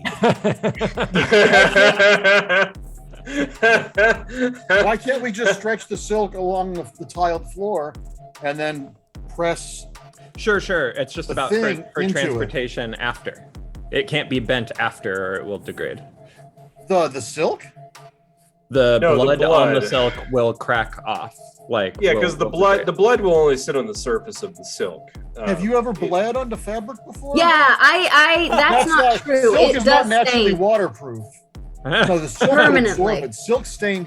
Silk takes stains very easily, and refined silk takes stains way more easily than raw silk. So this isn't going to be a giant And piece blood of is a scab. beast. It does not come out. Yeah, blood Blood does stain. very easily. And fast. You have to get it under cold water quickly and then run it for like 15 minutes to get it out of fabric. Don't ask how I know. Okay, then it might. We know. Now, would we want to set the blood in the silk? Do you think, Desi, with cold water to set it, or would we want to No. just piss on it? Or just No, let it dry? definitely. Just dry. You just let it Yeah. dry. You don't know that it happened, and then you incidentally leave it for about 5 hours, and then Yeah. it will never ever move. Yeah, no, you're right. Blood would be a decent dye for that. And we wouldn't need Yeah. much of it too, because silk is so absorbent. We want to be very judicious. No, with we a want to very make thin sure layer. So we it's want to make sure to readable. spread the blood on this tablet so that it's in the indentations. No. We want it over the indentations, so it's a photo negative. Because if it spills out of the indentations, it'll blur itself. This is like one of those potato stamps you made at summer camp. It's the reverse. Oh, light. Well, light you're brushing. you're creating a engraving Right. out of the clay. the clay tablet. tablet is an engraving, Yeah. so we want. Well, it's an like etching, right? It's or It's an print. engraving. The print I mean, is what we're it's- doing. Yeah, yeah, we're just doing a making- print. Yeah, you're printing off of an engraved surface, which is the clay tablet. So if we But stretch the part silk that's going to totally be the ink taut, is the dead set space. it down on the, Right. and then we can just rub the back of it Yeah. with a buffer, something, right? Get it nice and smooth, and then in theory Yeah. it would peel off in one perfect. Now, Negative. I have. I don't know if Rob, if you ever did printmaking in college, but I did And in printmaking. high school. Yeah, I've done silk screen. It's not that easy. Like doing an engraved, like even off of an actual copper plate, it's not that easy to get a clean print off. No, I think it would be. But this also isn't the text of the New York Times. It's a bunch of cuneiform glyphs and that sort of thing, right? Yeah, which makes it which will actually make it even more difficult because you have all of these raised edges and stuff. We'll get enough of it as a guide that we can tap into Marc's brain and have him download it to us. Okay. But also, okay. So tell me what you because we're getting really into the weeds on this. Okay. So we're gonna stretch out some so what are you doing? Just tell me what you're doing. We're gonna stretch Make a out print of the Book of Camelot Kings. Can we roll a die, please? Okay. So I will contribute some of my blood. I don't know how much blood we need, but I'll bleed into a pot. Now, who's going to actually perform the print? Well, I think it will be a sleight of hand hand check. I think it will be a sleight of hand check to apply the blood. Yes. Yeah, and we don't want to get petrified. So I'll put my blood in it as well. And I mean, I'm more than willing to just use my blood, and we can dilute it with something. Put wine or something. No dilution. No dilution. It's got to be pure blood. If anything, we want to boil it down a little bit, make it thicker. Yeah. But I guess if the curse is transmutable with the transference of the information and you're wanting to put your body on the line, then you would have to be the one to press the silk or to rub the silk. No, not rubbing it. I think what we want to do is lay the silk flat, put the blood on the tablet and press the tablet into it. Because stretching the fabric over that is going to make the fabric more movable and taut and more open to distortion than putting the silk over it is different than putting the stamp onto it slightly. Sure. Okay. So Desi will carefully apply the blood that we provide. Drunk. Oh. She's incredibly drunk. She has 2 levels of exhaustion. If someone can guide me, I can do this all because it just keeps it a cleaner thing. How's your sleight of hand? Let me check. That's a dexterity-based check, so. I have a +1 on it. That's not very comforting. But I still have some inspiration left as well. It's not a negative. Yeah, I mean you have a black negative. You have a black bead in your inspiration, which isn't going to help you. That would be a negative against somebody else. I thought I had a blue one still, so never mind. No, you had a blue and a black. And right now, like the only other person who has inspiration is Craucus. He's completely out of it right now. So the only thing that you could really benefit from possibly is, I don't know if Desi still has bardic inspiration left. Yeah, she could play you a song. That'll give you better than guidance. Drunken song. I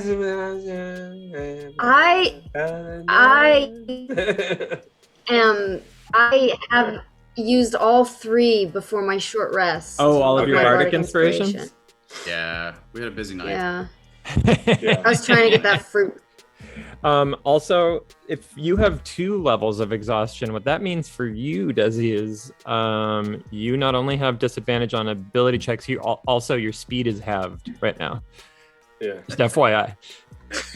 Which makes perfect They'll just tie sense. a rope around me to one of like Ma'ok's back feet, so whenever he moves, I'll just like drag across the floor. It's like, Desi's like this, and everybody's like, no, this way. And you're like, huh? What?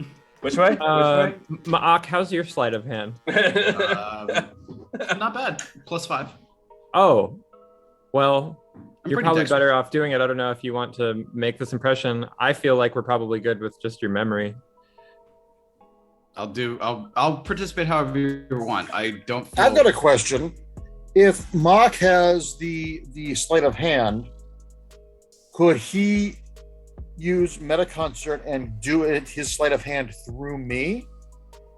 So it's technically being done by a dwarf, but He can't ghost you. He can't not ghost yet. you. What? No. There is abilities that let me do that, but not yet. I'm not powerful enough. In the future, he will give you the Swayze, but not today. You may all be my puppets. That spell was learned from a wizard named Rufy. Yeah. A horrible wizard. Yeah. God. Okay. Okay, so who's doing this roll then? Let's get this showing the show. I want to insight. I want to do an insight check. Would this be an insight check or intelligence? How do I think that this curse is transmutable through the scroll or through the? Give me an insight check. Insight. Okay. Yeah. That's funny. Okay. That's a funny roll funny. that I did. Wait. Let me. All right. So it's a 12. You are. It's a 12 That's clearly you're uncertain.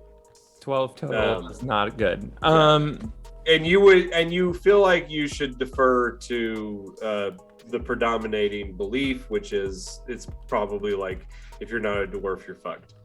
Can I do an insight check? Yeah, Yes. you can do an insight check.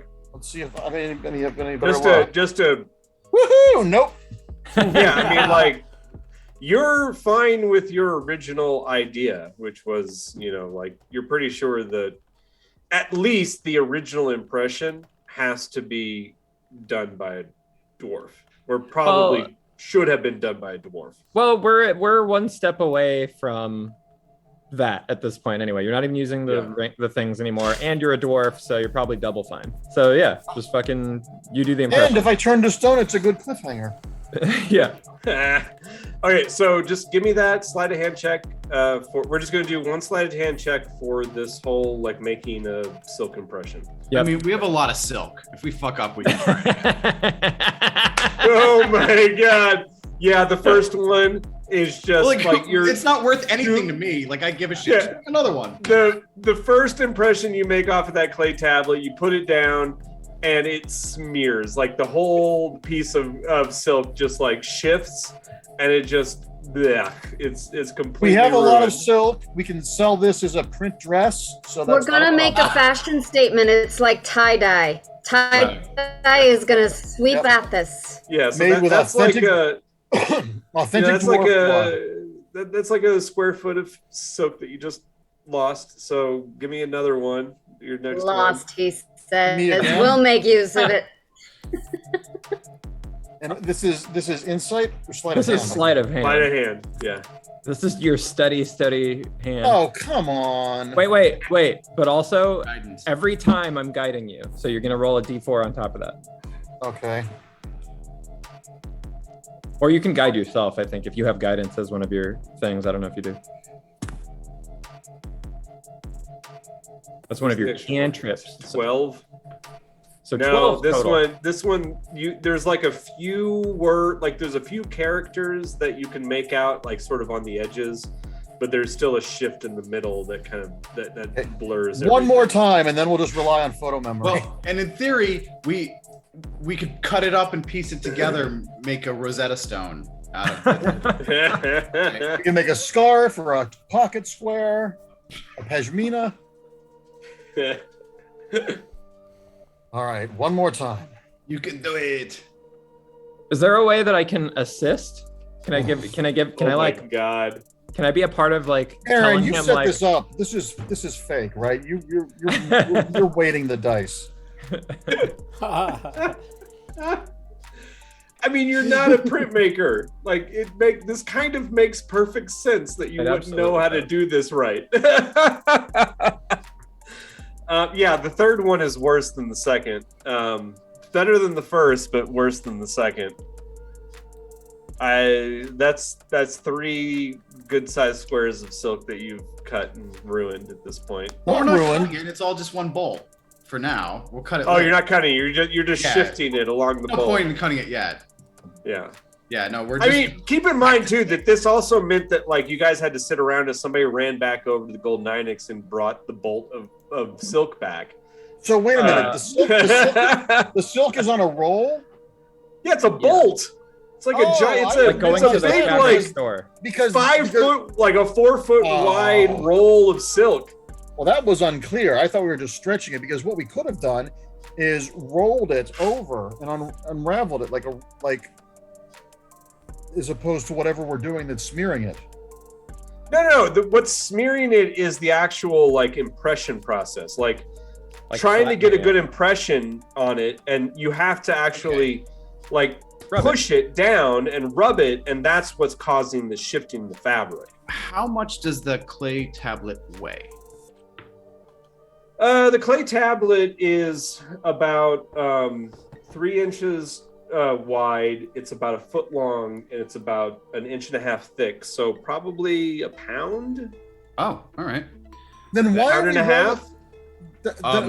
Why aren't we doing it the right way? Why aren't we putting the tablet onto the silk?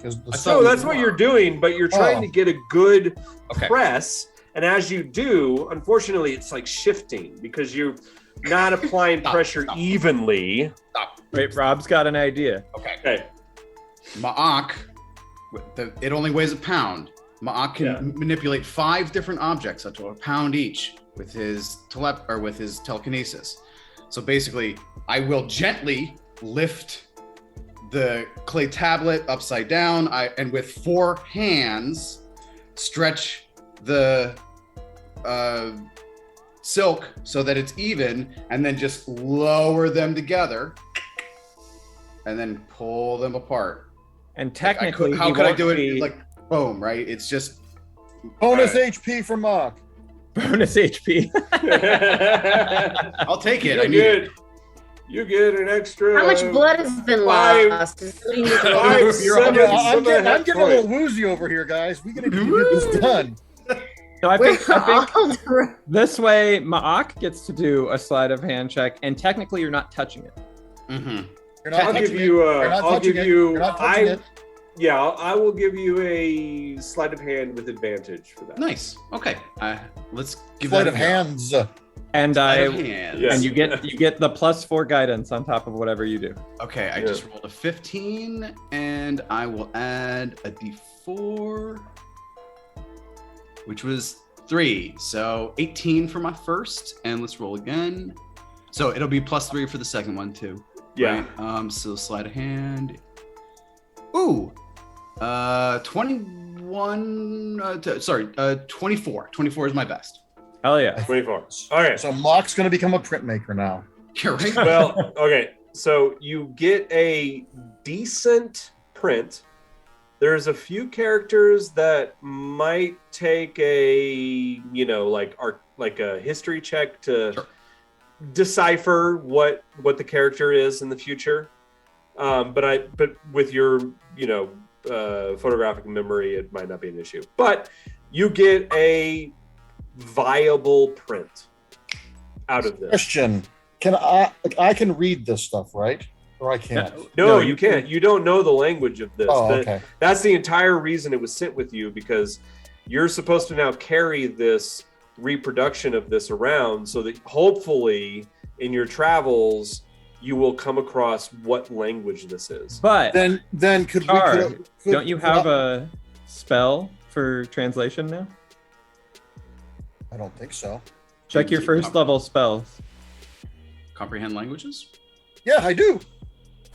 So using that, if you have a first level spell slot, you could use it now, or in the future after a rest. If you don't have any spell slots left, you can definitely use that. I have all my spell slots left. I haven't used any today.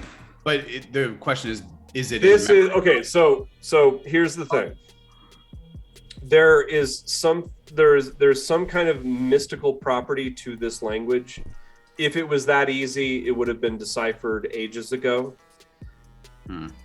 It defies that spell. What I was going to ask is, could I ask all of us in the group to, like, if we know what the sections that are blurry, that aren't clear on the print, if like me and Geza and Desi's drunk, if me and Geza stare at the sections that are not clear and get into Mock's memory, then that's that's like a close-up of a piece. So that way then he can pull up those images, those icons, and we can translate them later. Yeah, I mean, like any portions of this reproduction that are a little like blurred from the impression, Ma'ak can probably make up for it with his perfect memory, perfect recall. Well, for the next 30 days. After that, in theory, it becomes a little more faded, but we may just need to revisit it, and then it's fresh again. I'm thinking tomorrow at breakfast we go over this, and I start carving it into. This is our new project for sure. Yeah. Right. So it's our jigsaw puzzle on a weekend. And theoretically, like, you could write those words down that are blurred. Yeah, they're blurry from the print, but we reproduction. can like write over them more with a steadier hand. Within that 30-day period. Yeah. Perfect. Theoretically. But like I said, comprehend language. This particular language defies that spell for some reason. Okay. Cool. The dwarves have tried it in the past. You already know that it, even once you were powerful enough to use this spell, you knew that it wasn't going to work. I mean, you can try it again. There's no point, there's no harm trying. But you've already been told by Barnus and everybody else, like, we've already tried this, like, it just doesn't work. That's why we need to actually find the source of this language somewhere. We need to find something that exists out there that is the Rosetta Stone for this particular text. And I suggest using the smeared silk. I will pay to have that made into some sort of garment for Mock, because he did such good work. My new sash. A sash, a head wrap, a little armband, whatever. Cape.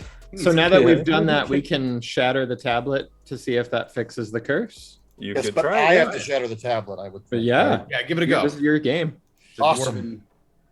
What do I have to roll to? You don't have to roll anything. It's clay. It's it is baked, but all you need to do is just grab a hammer. Yeah, grab a hammer and just smash it to smithereens. And once you do that, there is a burst of flame, which engulfs you. But it actually, because you're a fire exarch, the flames that engulf you cleanse you.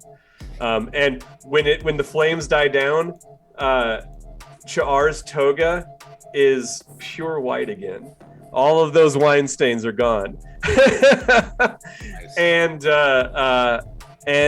Magnan suddenly releases and instantly releases from the it's 1 second it's stone, and the next moment you blink and he's a living, breathing man standing. From henceforth, I want to be known as Char the White.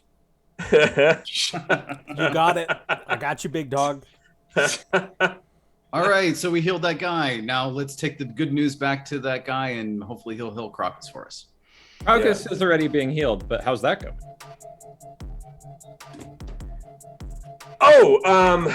Yeah, by the time you're done, with this puzzle that you've just engaged in, they come out and they say, we've stabilized your friend. And yes, you learn basically that the agony beetles were still bound within the leather strap. Oh, none had exited? It seems as though none had exited the pustule on his back. They did There's have an emoji for that. they did have to basically kill Crocus again and then revive him because he only had 1 hit point, and they had to cast flame bolt or some kind of fire spell on the spot to kill him, to kill the beetles, which dropped you back down. But here's the thing: in that moment, you returned back to that empty white space, to that wild friend of yours. And that was the moment that inside that place, you were able to grab him. So let's you and I, Crocus, go into that empty whiteness where that wild friend of yours lives. He has no language, but seems to understand you when you speak. Okay. He has no form. He feels to you almost like a halfling of the jungle, something that might devour you at the first chance. But whatever it is, it's more of a presence. It's more of a sense that it exists there, rather than something that truly is there. it is your wild talent, but you have to wrestle with it. So what do you do when you're back in that space and this thing is...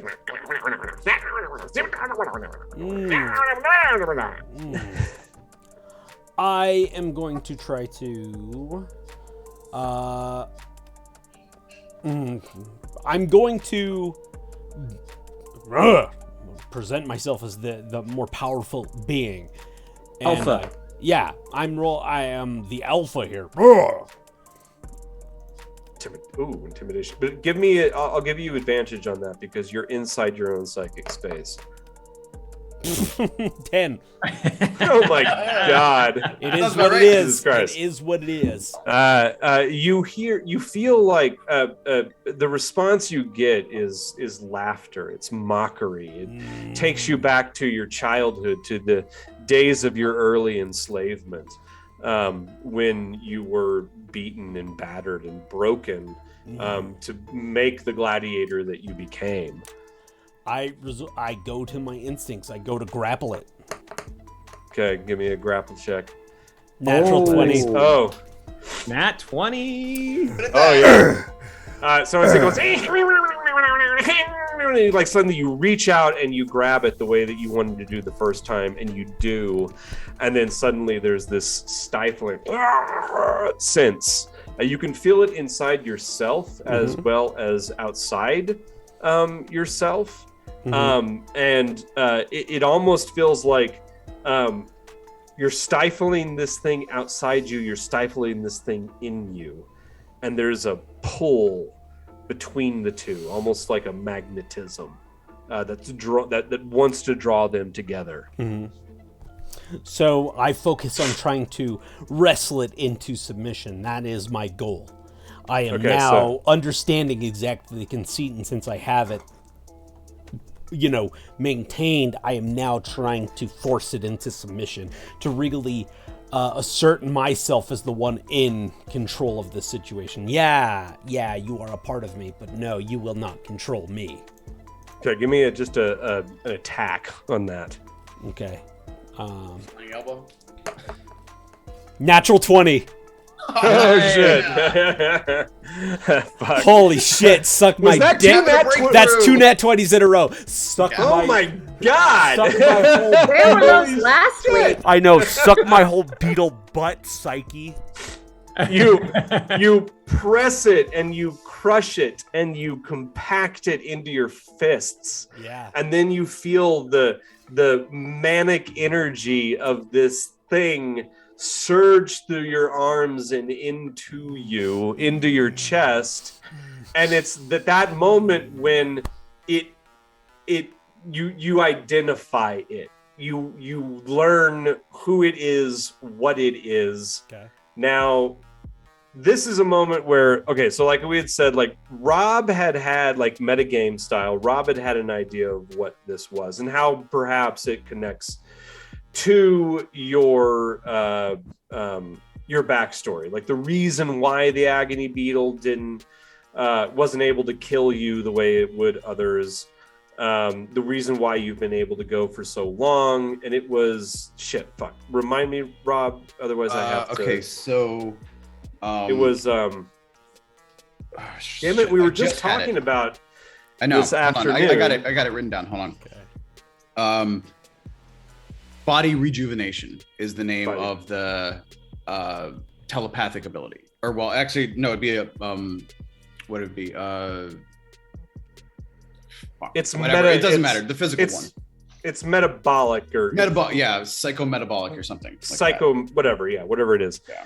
But it what does it do? It allows what? Okay, so basically, if he spends the requisite points, he basically regenerates 30 hit points. Which you don't have to. The way that it'll work for wild talents is like you can do it once between short rests. Yeah, sure. And so sort of the explanation is like you've always been doing this just subconsciously up till now. Yeah. And now you've learned how to unlock it, I guess. Sure. Right. And so like the idea, and that's up to you. If you like that idea and you want to take that, otherwise we can do this totally random and we can and we can just pick something right out of the ether in terms of like what's in the book. Okay. But this one allows you to rejuvenate 30 fucking hit points. Here, hold on. I'll find it. Here we go. Body rejuvenation is a 6th level psychometabolism. So basically, it costs 11 points, which Ma'ak couldn't even do this, right? But, all right, so here's the thing. Duration is for 1 hour. You induce a supernaturally effective healing state in your body. You regain 30 hit points. For the duration of the power, you regain 1 hit point at the start of each of your turns, 10 hit points each minute. Your severed body members, fingers, legs, tails, and so on, if any, are restored after 2 minutes. If you have a severed part and hold it to the stump, the power instantaneously causes the limb to knit to the stump. Wow. It's fucking regeneration, basically. But so I would make a caveat that would only function between long rests. That's not a short. Yeah, that's rest. probably fair. Yeah, it's super powerful, but it explains why Crocus is like still alive. Yeah. Right? Okay. And, all right. And are you cool with that? Yeah. Why not? Yeah. Let's roll with that.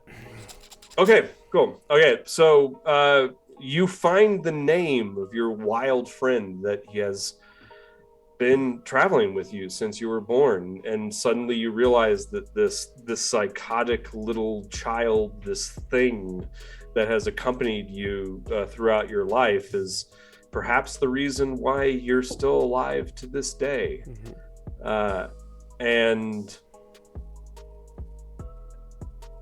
as you take it into yourself, as you feel that energy pulse into you, you suddenly understand how to harness that power so that it is no longer wild, but something that you have conscious control over. And then the next thing you know, you're waking up out of this stupor, pouring with sweat, in a room hotter than you have ever experienced in your life. It must be 170 degrees in this chamber, surrounded by these exarchs who have been working upon your body, and you see around you on the ground these little black dry husks of little beetles just curled up. Hundreds of them, about the size of just a small little pebble. Okay. Hundreds of them. And there's a numb, like sharp, like not a numb, but like a sharp pain in your lower back. But it's unlike what you've been feeling for so long. It's more like almost like it feels like a burn. And when you come to, they say, "You are fine now, half-giant.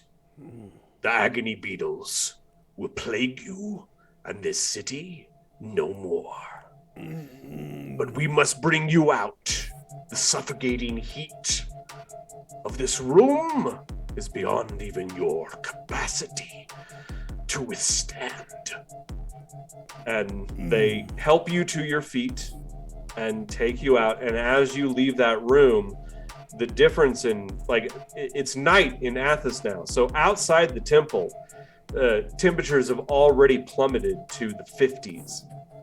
And the difference in temperature from that room where they have been casting their fire spells out into the hall is a drop of nearly 100 degrees. And it almost shocks your system. This blast of cold air rushes over you. Yeah. But it is so. I've done the hot to cold baths. Yeah. It puts some pepper in your stepper. Yeah. Yeah. And you feel this rush of invigoration as you step out into the hall, and you can rejoin the rest of the group. In addition, they've healed you pretty much back to full status. I mean, you're 100% at this point. Okay. Woo! So he just like comes strolling out of there like nothing's nothing. You are invincible. Rejuvenating sauna. Yeah. And now you know who your little friend is. And look at that! Right in time for 8 o'clock. Does anybody else have anything? You guys can basically wrap up here. You have the sort of this just knocks you up one more peg in the view of the Fire Exarchs. Flanham says to you, "We would never have considered to destroy the tablet out of respect for your people. Thank you for taking the extreme effort to potentially destroy such important knowledge to your people." He says, like, anything, we're indebted to you. Anything you need, they're at your service. Healing, but whatever. I mean, they're there for you if they can. Like whatever small donations you can to the effort of the Fire Exarchs would be much appreciated in the future. Nothing is asked tonight. And the rest of you can then head back to the Gold Ninex. I'm curious, when Craucus walks out and sees us, is Hoxa standing amongst us? Oh, Hoxa didn't come in. She's been waiting outside the temple throughout this. Do I want to give him a ceramic piece as a donation? You can. Or is that insulting? Whatever. Or is I don't know. No, what I mean you can give or what silver. you No, choose. I think it's okay to pay our dues and It's up to you. I mean, you know that the preferred donation material for the Fire Exarchs is silver. Do I have a silver myself? We made a boatload tonight, right? Yeah. Got money. I don't know what you have on your person. You can check your inventory to see if you have any on your personal inventory. If not, you can ask me. We should also And it would be them actually well for their discretion about those fucking beetles, huh? Sure.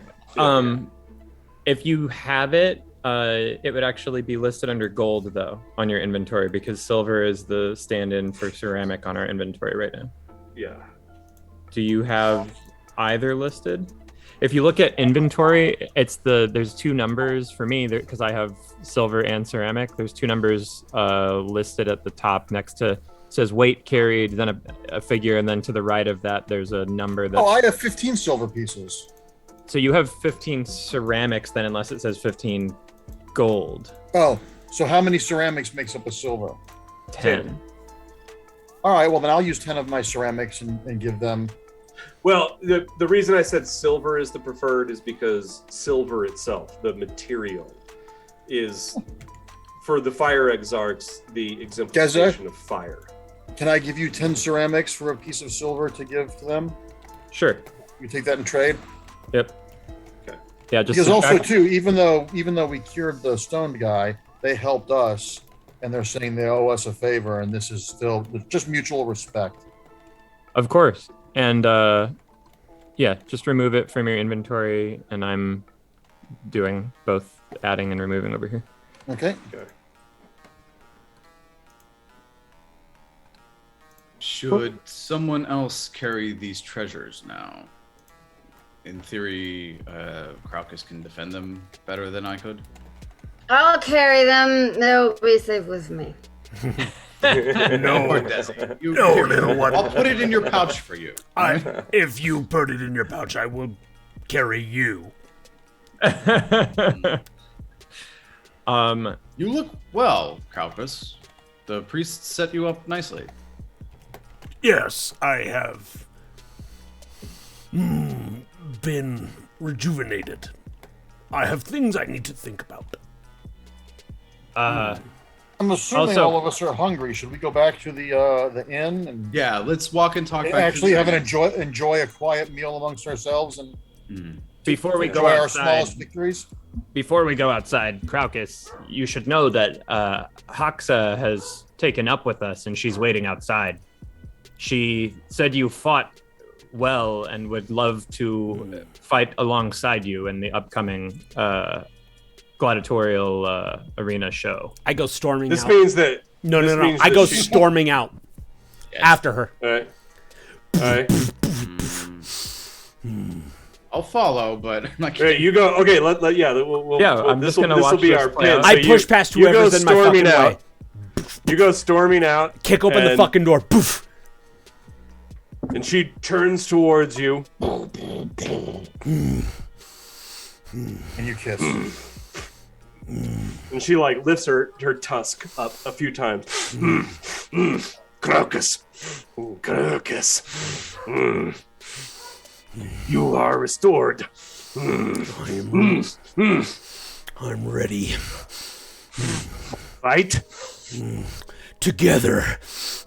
Matched partners. Good partners. And I embrace her in a very powerful, sweaty hug.